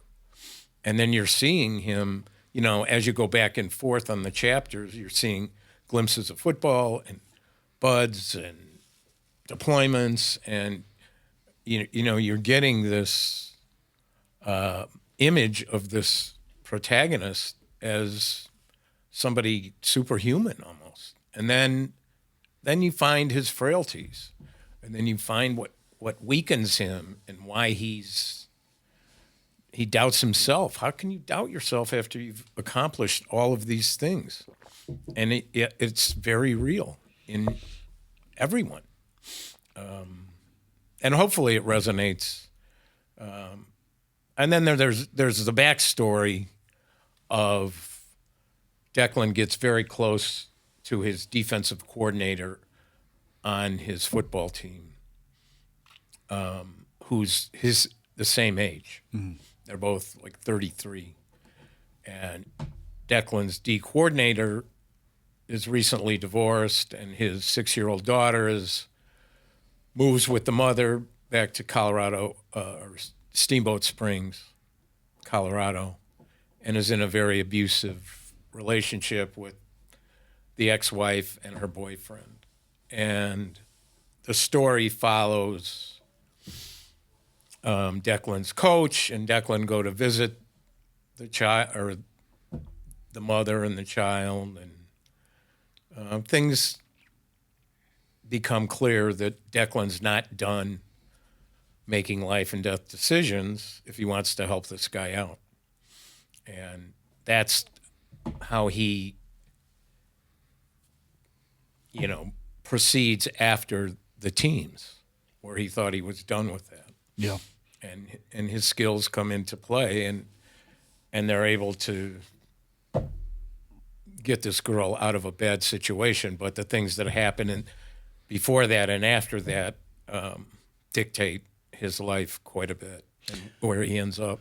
How far into the second book are you guys? Everything that we cut out of the first book Is a great start. which fortunately is about 200 pages worth of stuff. Oh, so damn. Okay. That's nice. Yeah, it is nice. That's as nice. far as a framework goes, you can add some muscle and ligaments to that stuff for That's sure. right. Yep. A couple explosions and we should be good. I think 6 months. If Yeah, but we there's a were very to good get going- storyline with the second book that I can't wait to outline and start on, but we can't tell anyone. Yeah, don't give it away. So if you're going to do a 3-book series to start with, I think we've agreed it'll be 6, but what is the publishing goal with that? Is it every 12 months to keep the reader who may find this and it's one of fill in the blank and they know that something is coming? Do you lose the reader if it's 18 months or 2 years apart, or what do you usually aim for? What do you think, James? I think the first book is going to dictate the schedule of books 2 and 3, and Optimally, what would it be? Every 12 months? Yeah. Okay. Yeah. I mean, that, if you look at Carr's career, that's optimum. Is that what he's doing? 12 months? I think so. And I think he's now doing like backstories to the. Ah, damn it, Michael. What's his character's name? It's Reese. James Reese. Yeah. And I think now he's telling the origin story, I believe, of Reese's father. So not only is he writing that every isn't that year. cool? Yeah. I don't know. I couldn't. I know it turns For him, I think it's very turns into cool. a real job at some point. Well, I think that's what he wanted his job to be post-military. So he's living his absolute dream. That doesn't sound like a dream to me. I'd rather go test gravity, but You should write about it. testing gravity. Got to be some great lessons to be told. The main lesson is it's undefeated. So deploy your parachute before impact. But that's lesson 1. There are some lessons there. Keep it simple. Yeah. He is cranking them out. Yes. But it's every 12. For him, it is every year. I think 12 months is his schedule. I think that might be how he's entering into the contracts with his publisher, though. Okay. because they wanted it to be what it is. So I think he is actually a little bit more, and I think it's safe to say, I'm not giving away any information. I know he has mentioned the term deadlines to me, so I think he is a little governed by his publishing relationship. But he also seems to be enjoying it, so good for him. Yeah, I think we would do whatever a publisher thought was necessary. Could we do 12 months a book? Yes, I think so. He got ahead of that though, and I think kind of like you guys would have the ability to do. Yeah. I think he had, and I'm speaking for him a little bit, I think he had an idea of the story arc that probably was going to get him through his first publishing contract, so he was able to work his way backwards from there, which would probably be easier to flesh out that way as opposed to getting one done like, okay. And does anybody have any ideas for book number 2? No, he's killing it, man. He is killing it. Yeah. Man, his stuff's great.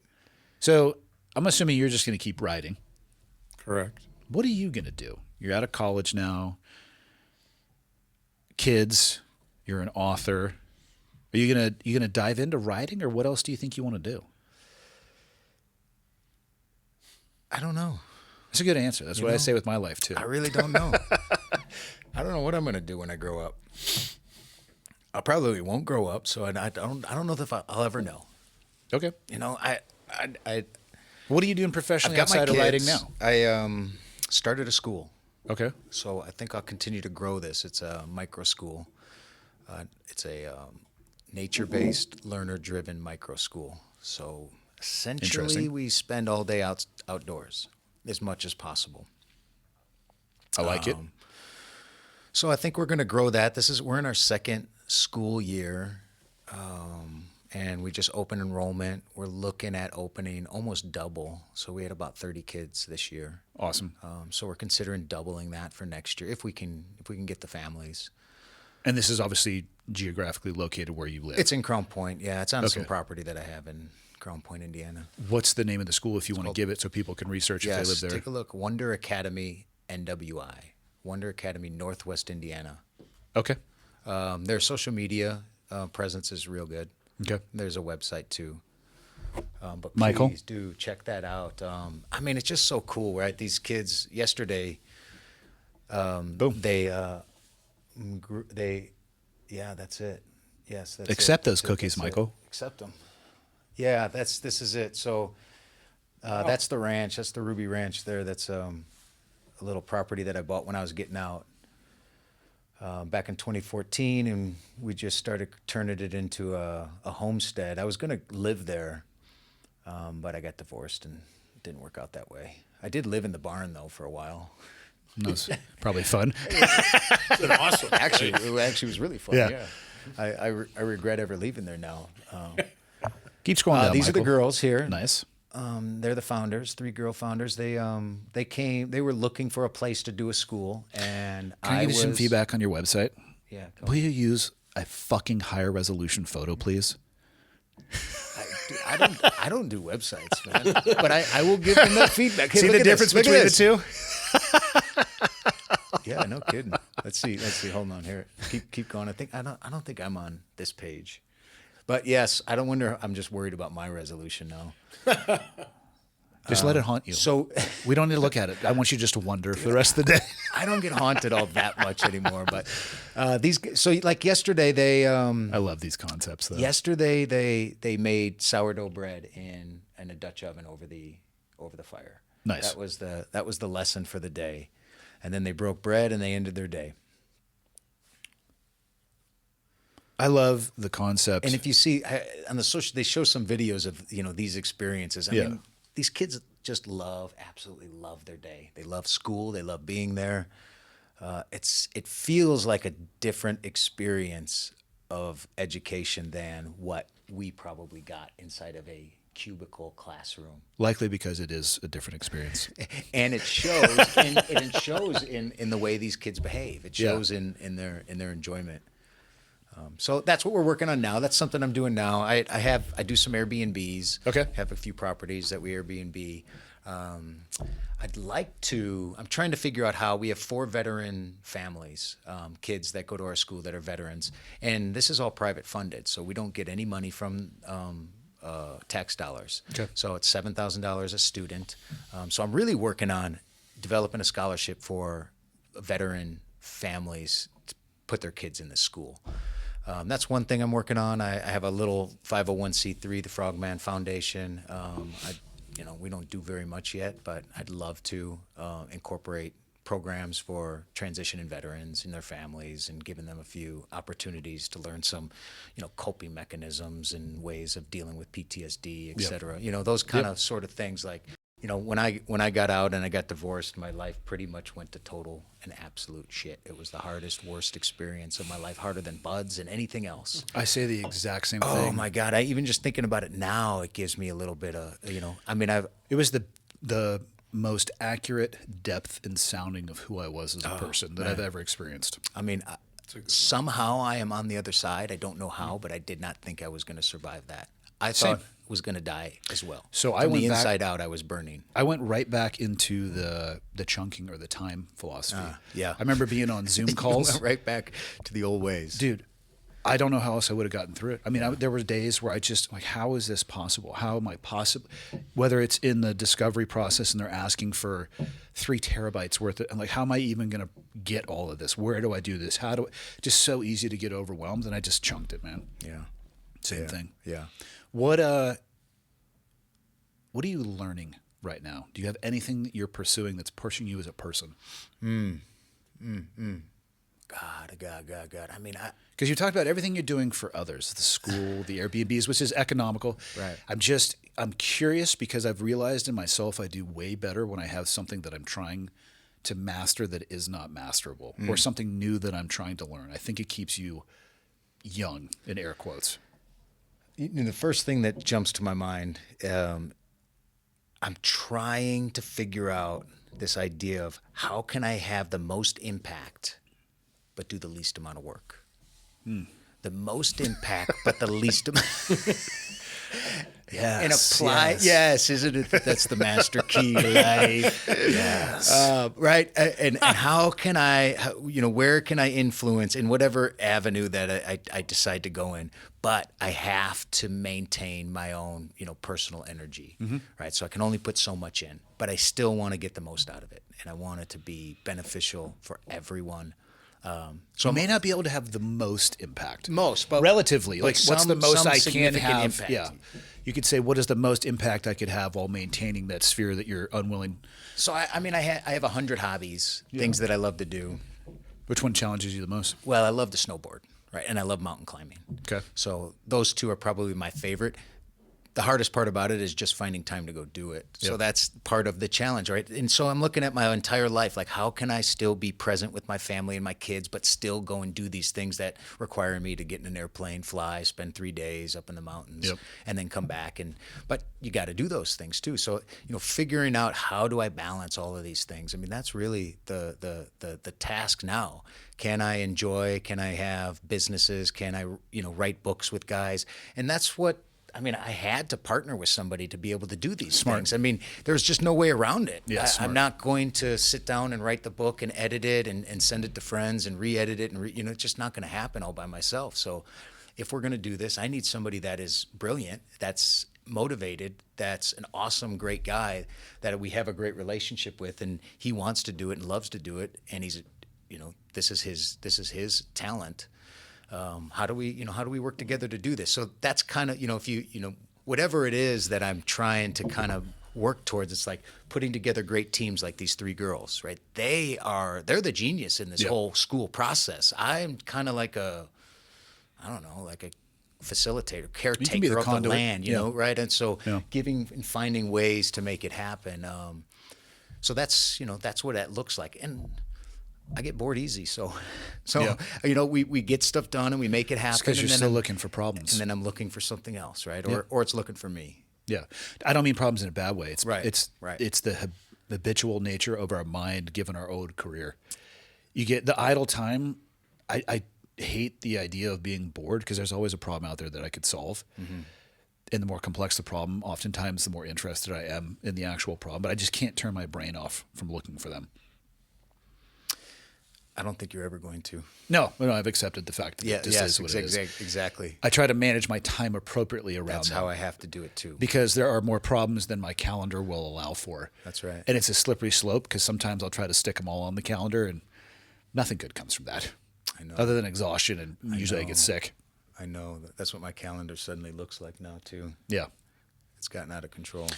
Start with blocking off time you're unwilling to deviate from. Right. And then you're just left with the stuff that you can play with. Right. That's just helped me substantially. Right. Like this, for up here, hunting season is a good example. You get 60 days to get it done and fill your freezer. I'm pretty sensitive of my time around that. Making sure I have time for my kids, making sure I have time for my wife, my own personal training.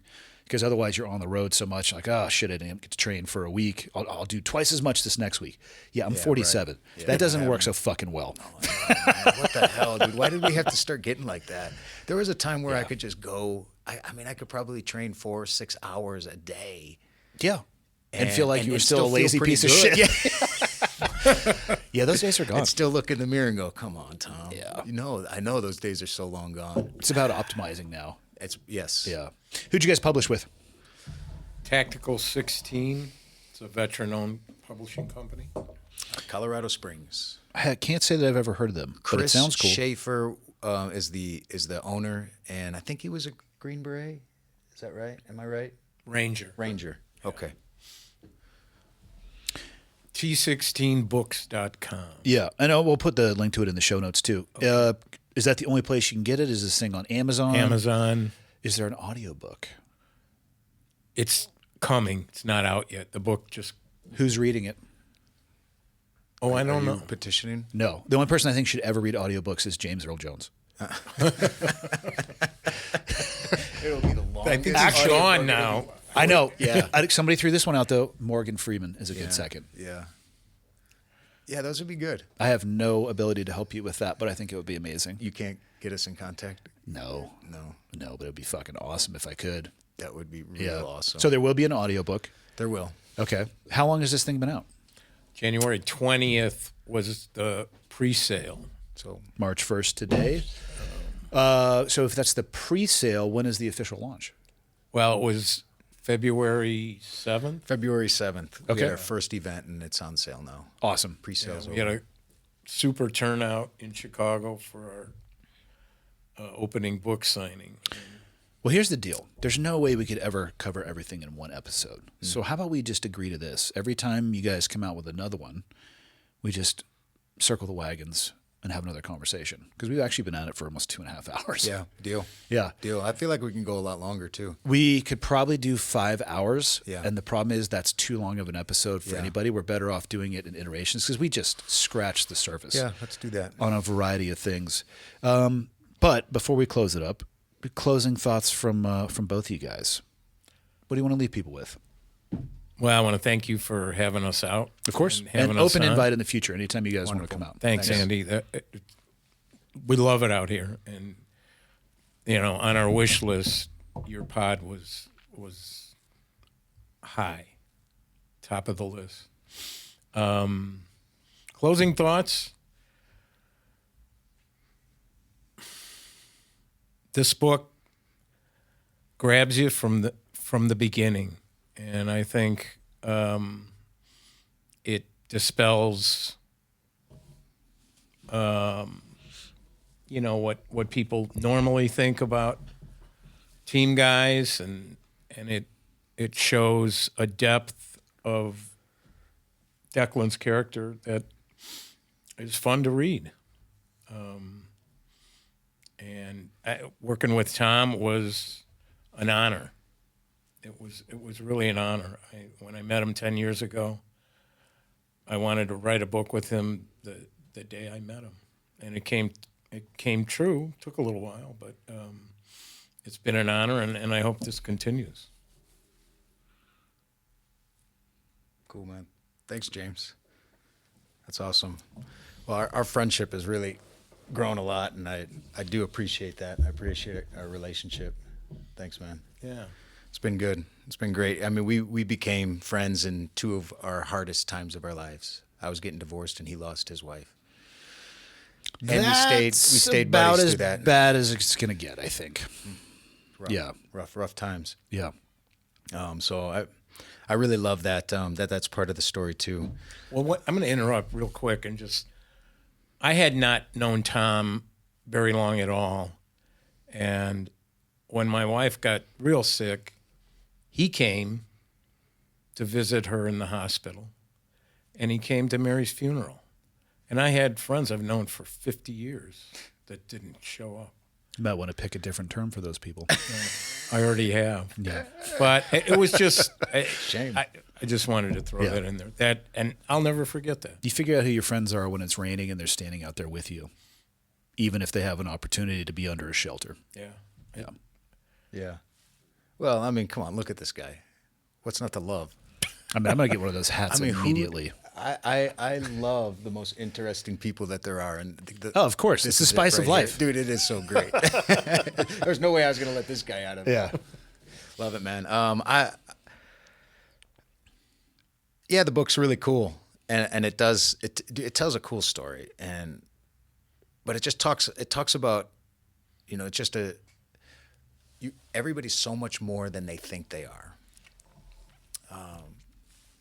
And people are going to try to tell you all the time who you are, what you can do, where your limits are. And the only way you'll ever know the difference, because that's the natural state of the psyche. And the only way you'll know the difference is if you just start one thing at a time, stepping outside of that. Challenge something, go for it.